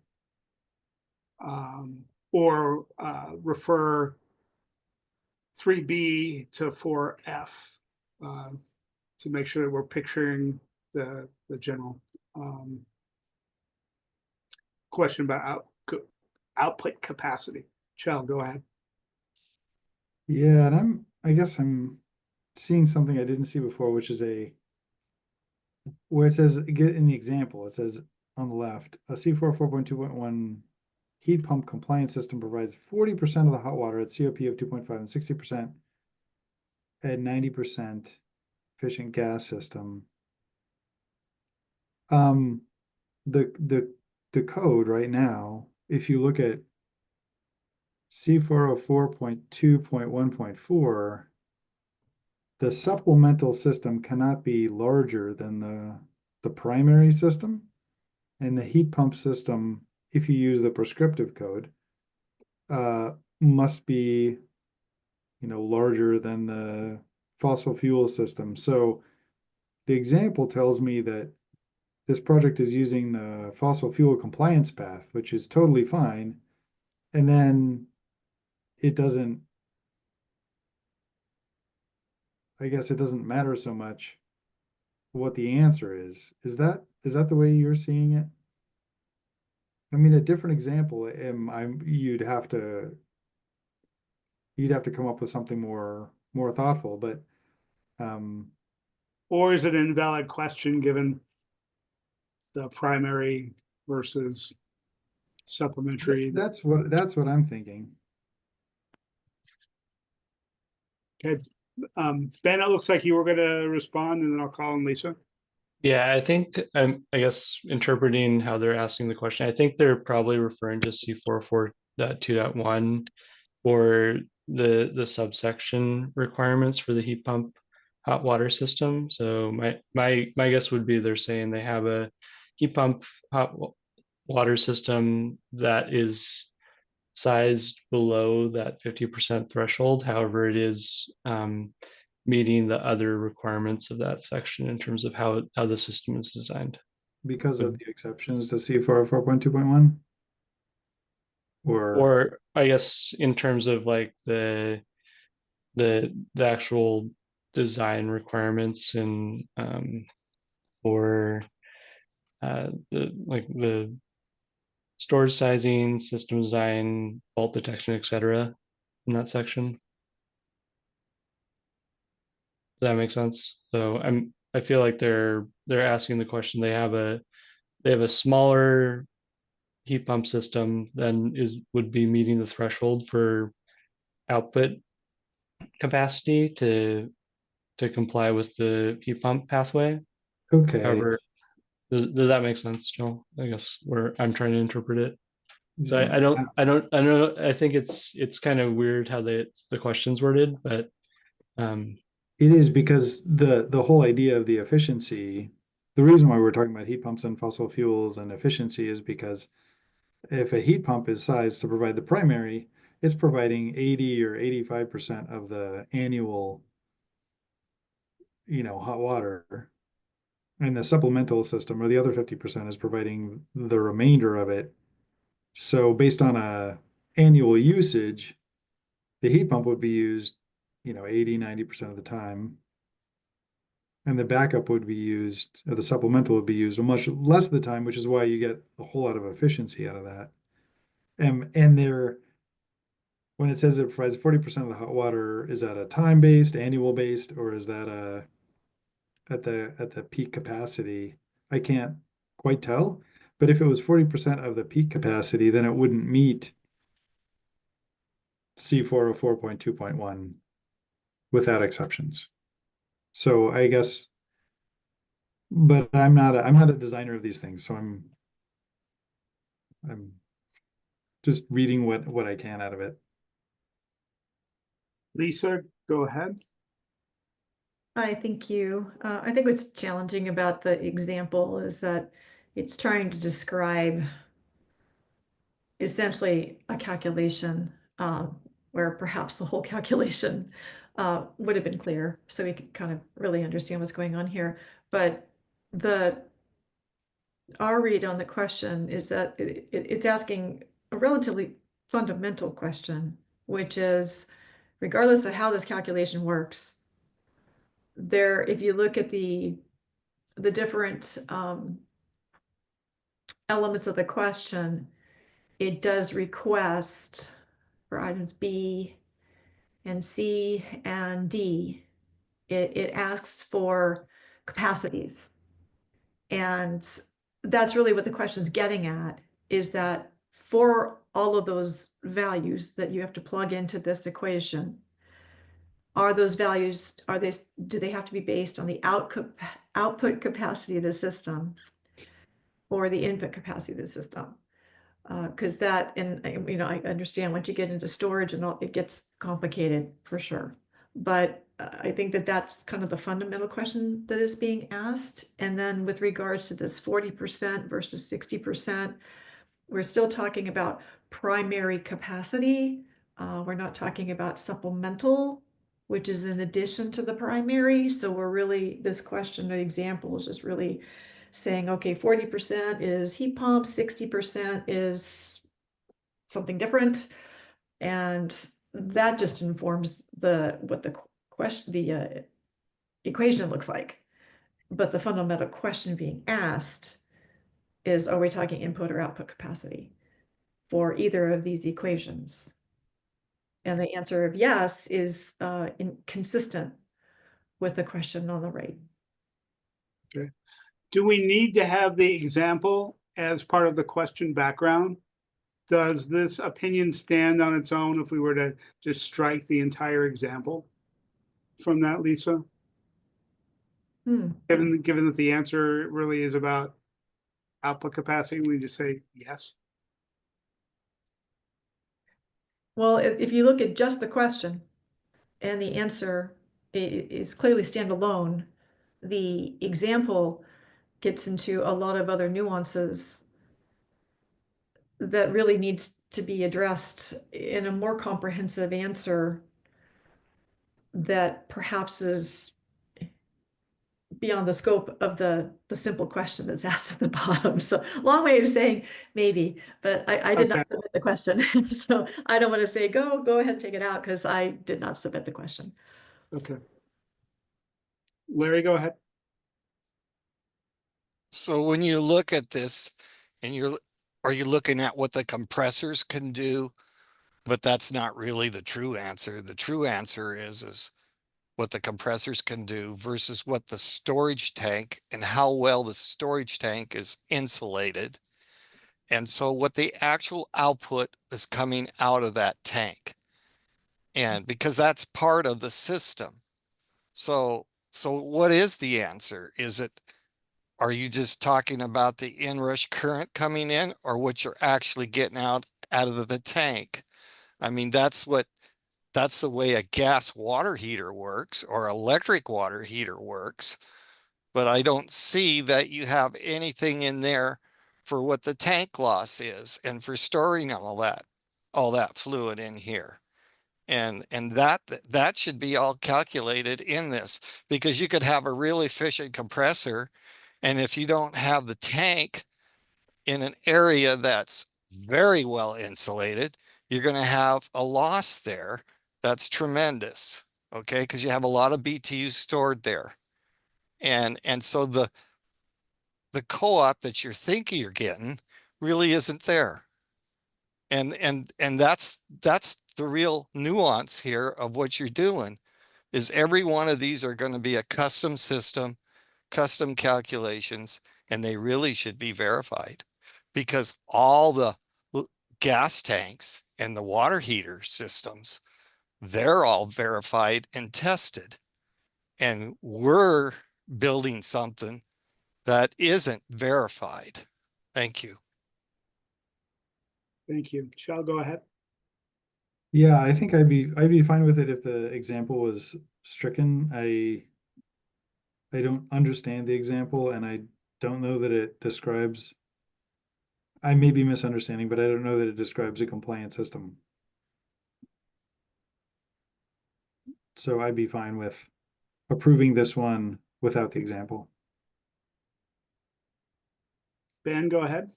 I think that's, yeah, I think that makes sense. I do think the example is providing a basis to understand. It's kind of posing the question of like, okay, depending on how you interpret the capacity question, how many additional C406 points per the fossil fuel pathway requirements would the project be required to meet.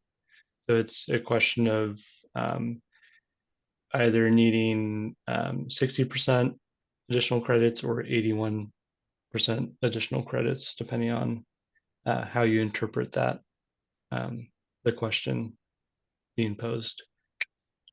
But I do agree with the answer that we currently have. Okay, and maybe there'll be a follow-up opinion request that would get to something starting with a valid system.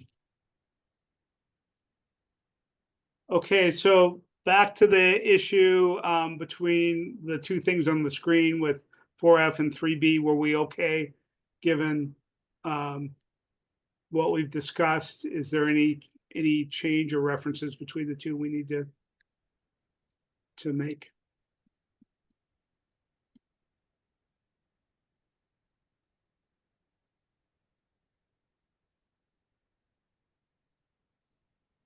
Okay, seeing none, let's circle back to all the November 4 opinions. Lisa, you had a question on D?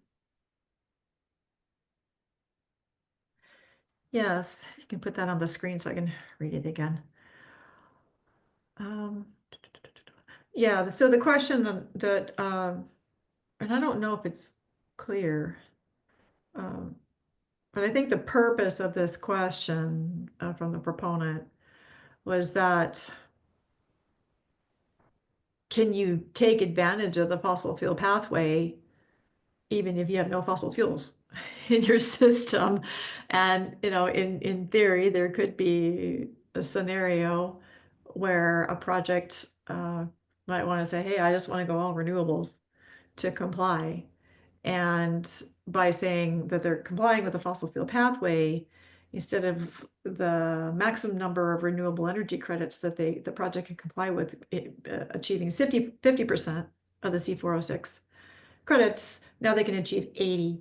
And so the question, it says it's available to all projects, but perhaps a nuance to this would be to say it's available to all projects, regardless of whether the project has a fossil fuel equipment in it.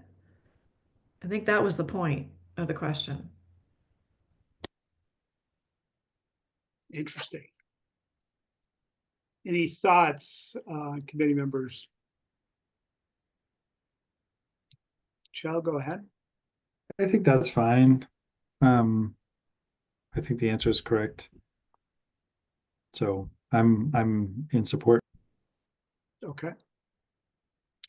Let's go back to 4B. Ben, you had wanted to hold that till we had looked at all the November 4. There's still a 4G as well. Oh, I'm sorry.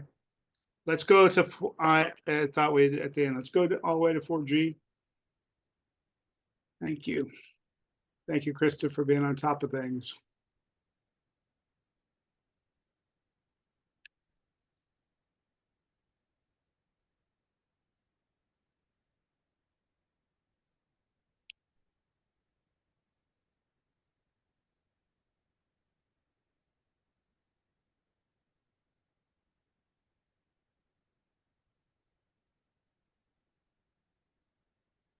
So to some extent, this gets to some of the issues Larry was talking about of how do we deal with storage. And the answer here is talking about recovery rate.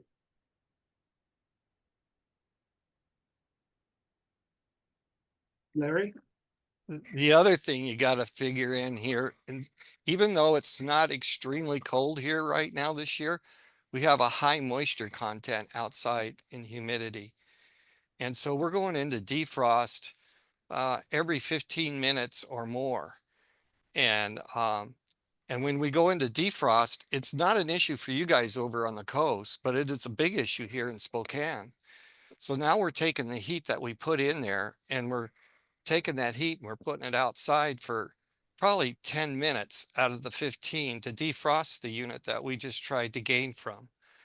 And And those kinds of calculations become very intense.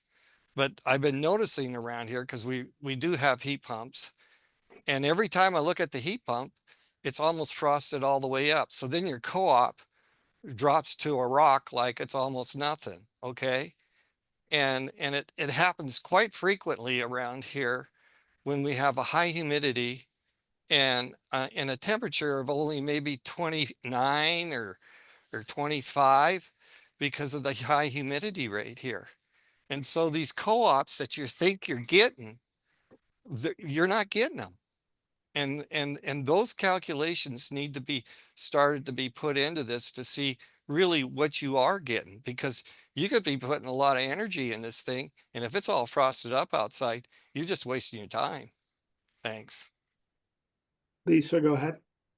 Yeah, there's a question for Larry, for the heat pumps in that climate area.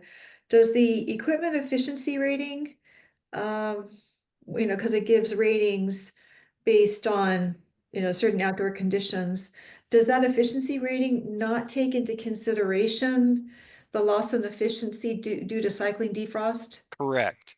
Because they don't know what type of heat you're using to do the defrost. A lot of places, you know, I'm not talking about water here now, but you'd be firing something to keep that water temperature up while you're defrosting, because you're taking the heat out of the tank and you're taking that out there to do the defrost, see? And all of these calculations, they don't take any of this defrost into account. Now, where you guys are over in Seattle, that's not an issue because you never really get down there to that point. But it's a huge issue over here in the Spokane area. And it's even worse up in Colville and up in the northern counties. And the more humidity that we have and the colder it gets, the more defrost we're going into. And it's hard to represent that in a lab, because then you might have a 20 or 30 mile an hour wind that's running across it. And I've been keeping an eye on quite a bit of these heat pumps out here, and they're all frosted up. And so when they're frosted up, they're not getting their capacity and they're not getting their co-ops that they need. So it's just reality. I just try to bring true reality to this group so they understand really what the true calculations are. Thank you. Go ahead. Thanks. I think the answers to these are clear, and I don't think they have an interlocking effect with the previous questions. And then I'll note that for the primary heat pump sizing capacity in C404.2, it is indicated that you are only expected to get 25% of that primary capacity at 24 degrees Fahrenheit. Thank you. Okay.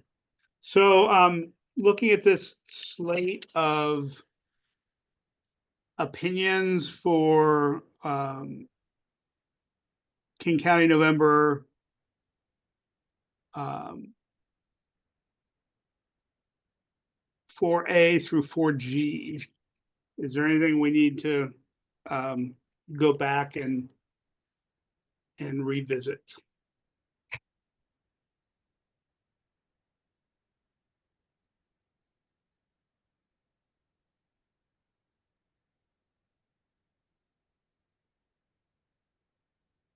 Not seeing anything. Are we at the point where we're ready to approve this opinion modulo the item we had punted?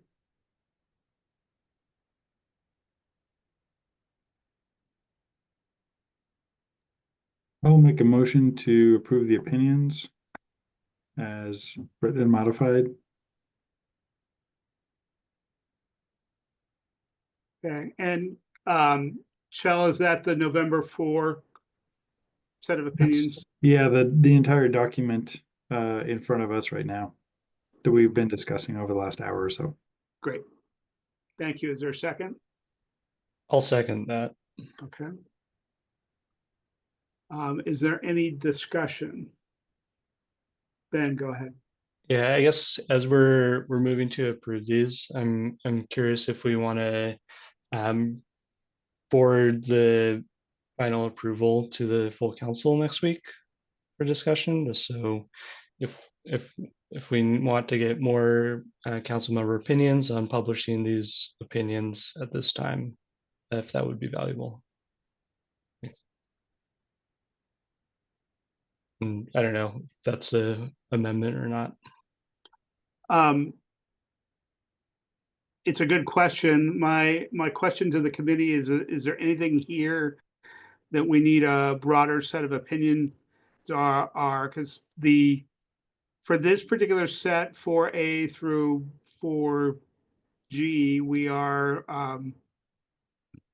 pretty specific. Yes, this is, there's not a lot of interpretation here. Chell, go ahead. I don't know that this needs to go to the full council. I think we're enabled to make these opinions today, and I think we have a full council meeting coming up, and we've already spent 2 hours on this today, so redoing 2 hours of discussion at the full council probably wouldn't even happen. So in order to expedite getting these out to the public and to those who need them, I'd suggest we approve them today. Okay. We have a motion on the floor to approve the slate of King County November 4 opinions. Is there any further discussion? Seeing none, all in favor signify by saying aye. Aye. Aye. Aye. Opposed, same sign. The opinions are approved. Unless there is an objection, I'm going to suggest a 10-minute recess before we go to the third set of opinions. Okay, seeing none, let's take a recess and we'll see everybody back at 3:12.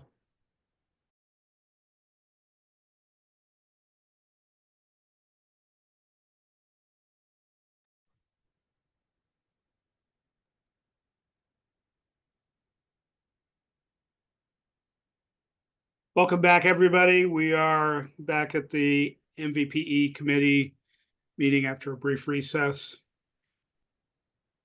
The next item on our agenda is the set of opinions from November 3. And just looking at the information in the packet, I wanted to clarify, Krista, there's a number of opinions here that are green shaded. Are those ones we've already taken action on previously? I think those were the ones that were modified previously. Modified previously, okay. Yeah, the ones that we've already taken care of were removed out of this packet. Okay, thank you. Thank you for that clarification. So we will walk through these and I will ask for any comments or questions from the committee on each section. Like we did with the November 4, I will go through the whole mess before we take action. And after I ask for committee members' questions and or comments on each set of questions and answers, then I'll open it up for public comment. So let's start with the 3A questions and answers.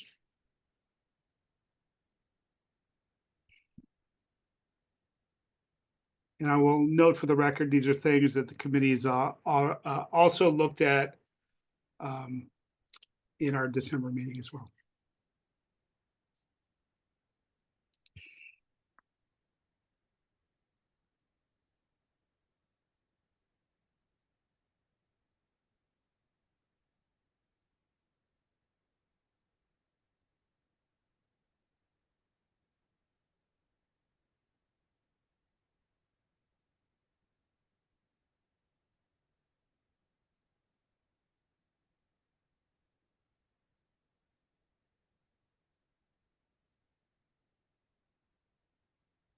Okay, any comments or questions on the 7 questions and answers in 3A?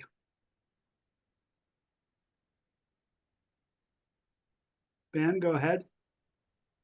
Something I noted for 3A answer 3, and I think this also applies to 3B answer 1, is I guess we put the answer together. Do we also, in addition to heat pump water heaters and approved source of waste heat energy, will we also need to include solar thermal to kind of align with what exception 2 to C404.2.1 is indicating?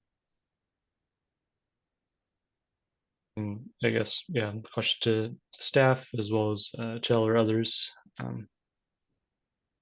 I think the answer is trying to define what sources of heating would be kind of taking away from the requirement for that 50% threshold. And Lisa, go ahead. Yes, thank you. Ben, that's a very good point, and I think if the answer did make it clear that all of the options that are listed under exception 2, which include solar thermal, wastewater heat recovery, and then waste heat recovery sources would be helpful. And in addition to that, I mean, perhaps it's not necessary to include in the here, but it's just as a point, there are, I think, 4 provisions in the code that provide criteria for waste heat recovery, and that's for like condenser systems and steam systems and all that. Our interpretation is that they're fair game for this as well, even though the exception doesn't clarify that. So, you know, if that was pointed out in the answer, it'd be helpful.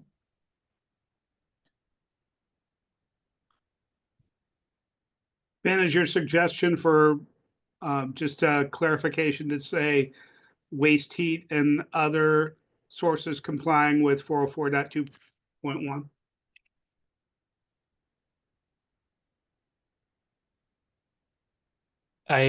Or- think, yeah, I think that's kind of what I'm thinking, and I'm Oh, curious if even when better. staff or others had made the, yeah. Well, I guess in that exception, I believe approved is only applied to the waste heat recovery item, and it's a italicized defined term. So I don't know, yeah, source of, yeah. Yep. So I think that makes sense to me.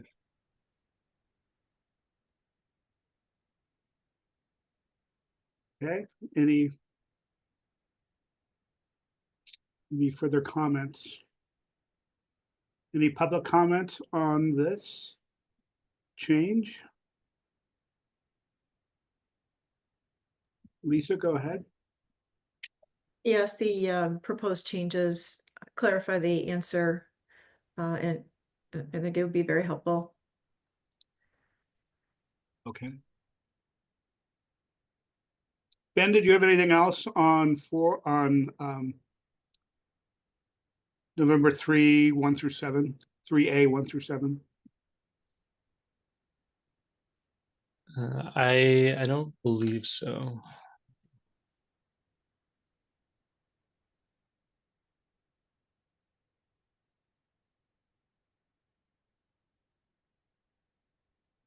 Okay, any other thoughts by members of the committee? Any public comment on 3A?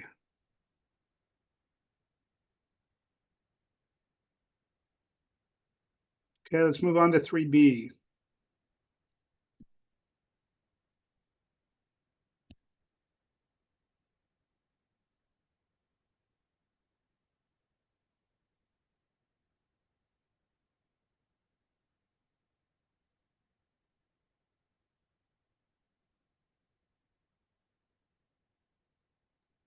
Lisa? Ben's comment and recommended edits to the answer to the previous question we just discussed would apply to question number 1. Would also apply to question number 1. Good catch. Thanks, Lisa. Chell, did you have a comment? Same comment. Same comment. Okay. So,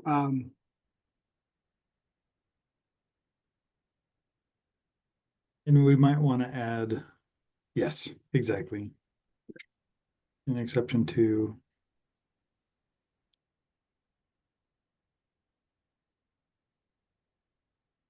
Is it 404-211? 404 2.1 exception to. So just remove the last one from there.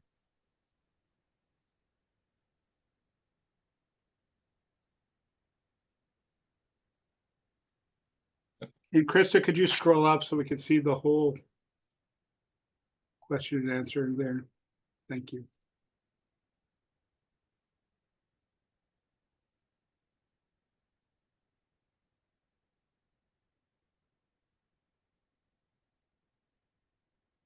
Excellent.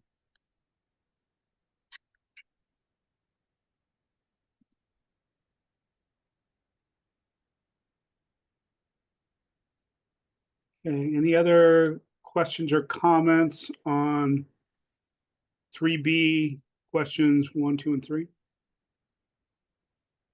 there any public comment on this?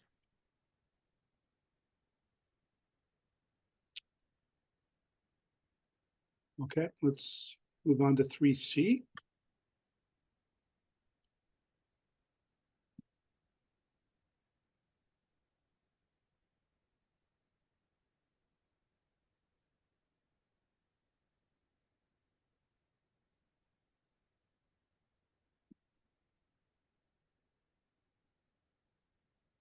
Any questions or comments on 3C? Any public comment on 3C?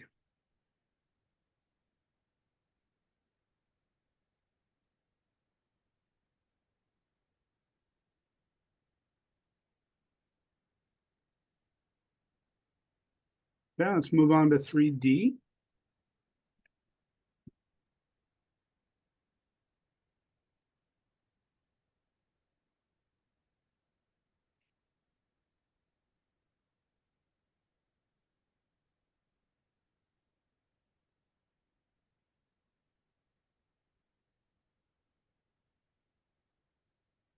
Any questions or comments on these opinions? 3D answers 1, 2, and 3.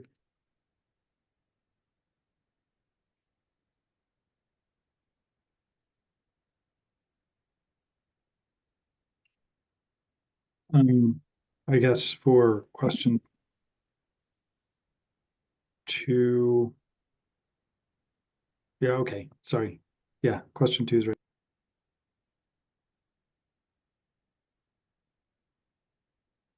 Okay. Any public comment on 3D? Okay, let's move on to 3E.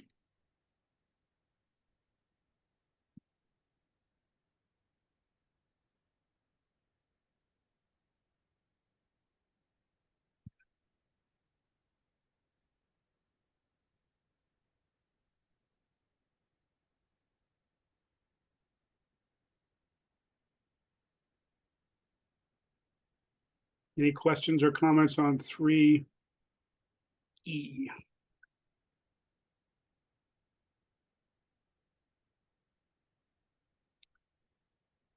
Krista, do the underlines in the questions indicate a change, or is that there for? I think those were emphasis from the proponent of the question or the asker of the question. Okay. Any questions or comments on 3E? Any public comment? Okay, so we have a slate of opinions in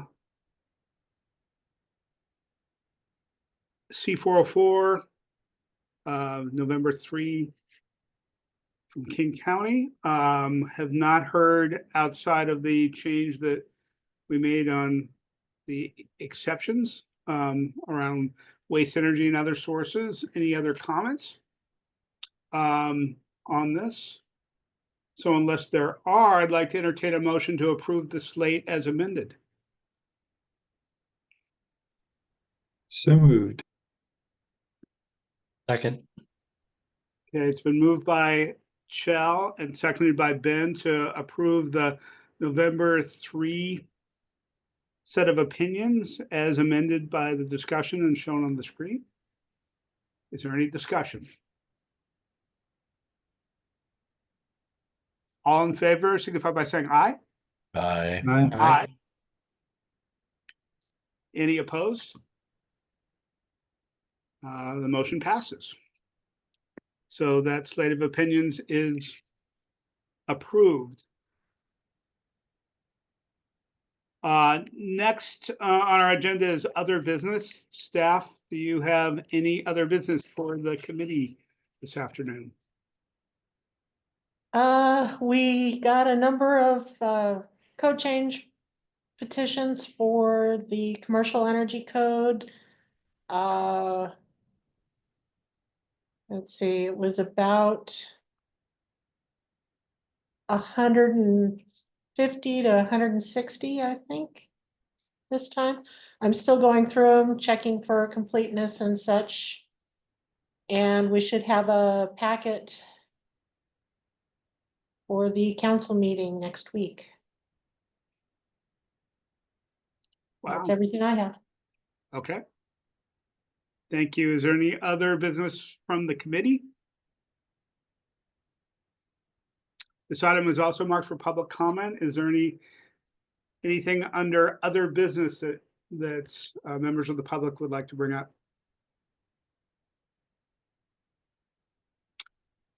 Seeing none, we've reached the end of our agenda. Thank you very much for a very productive afternoon. Happy Friday, everybody. We are adjourned. Have a Thank good you. weekend. Thank you. Thanks, everybody. Okay. Thanks, Mr.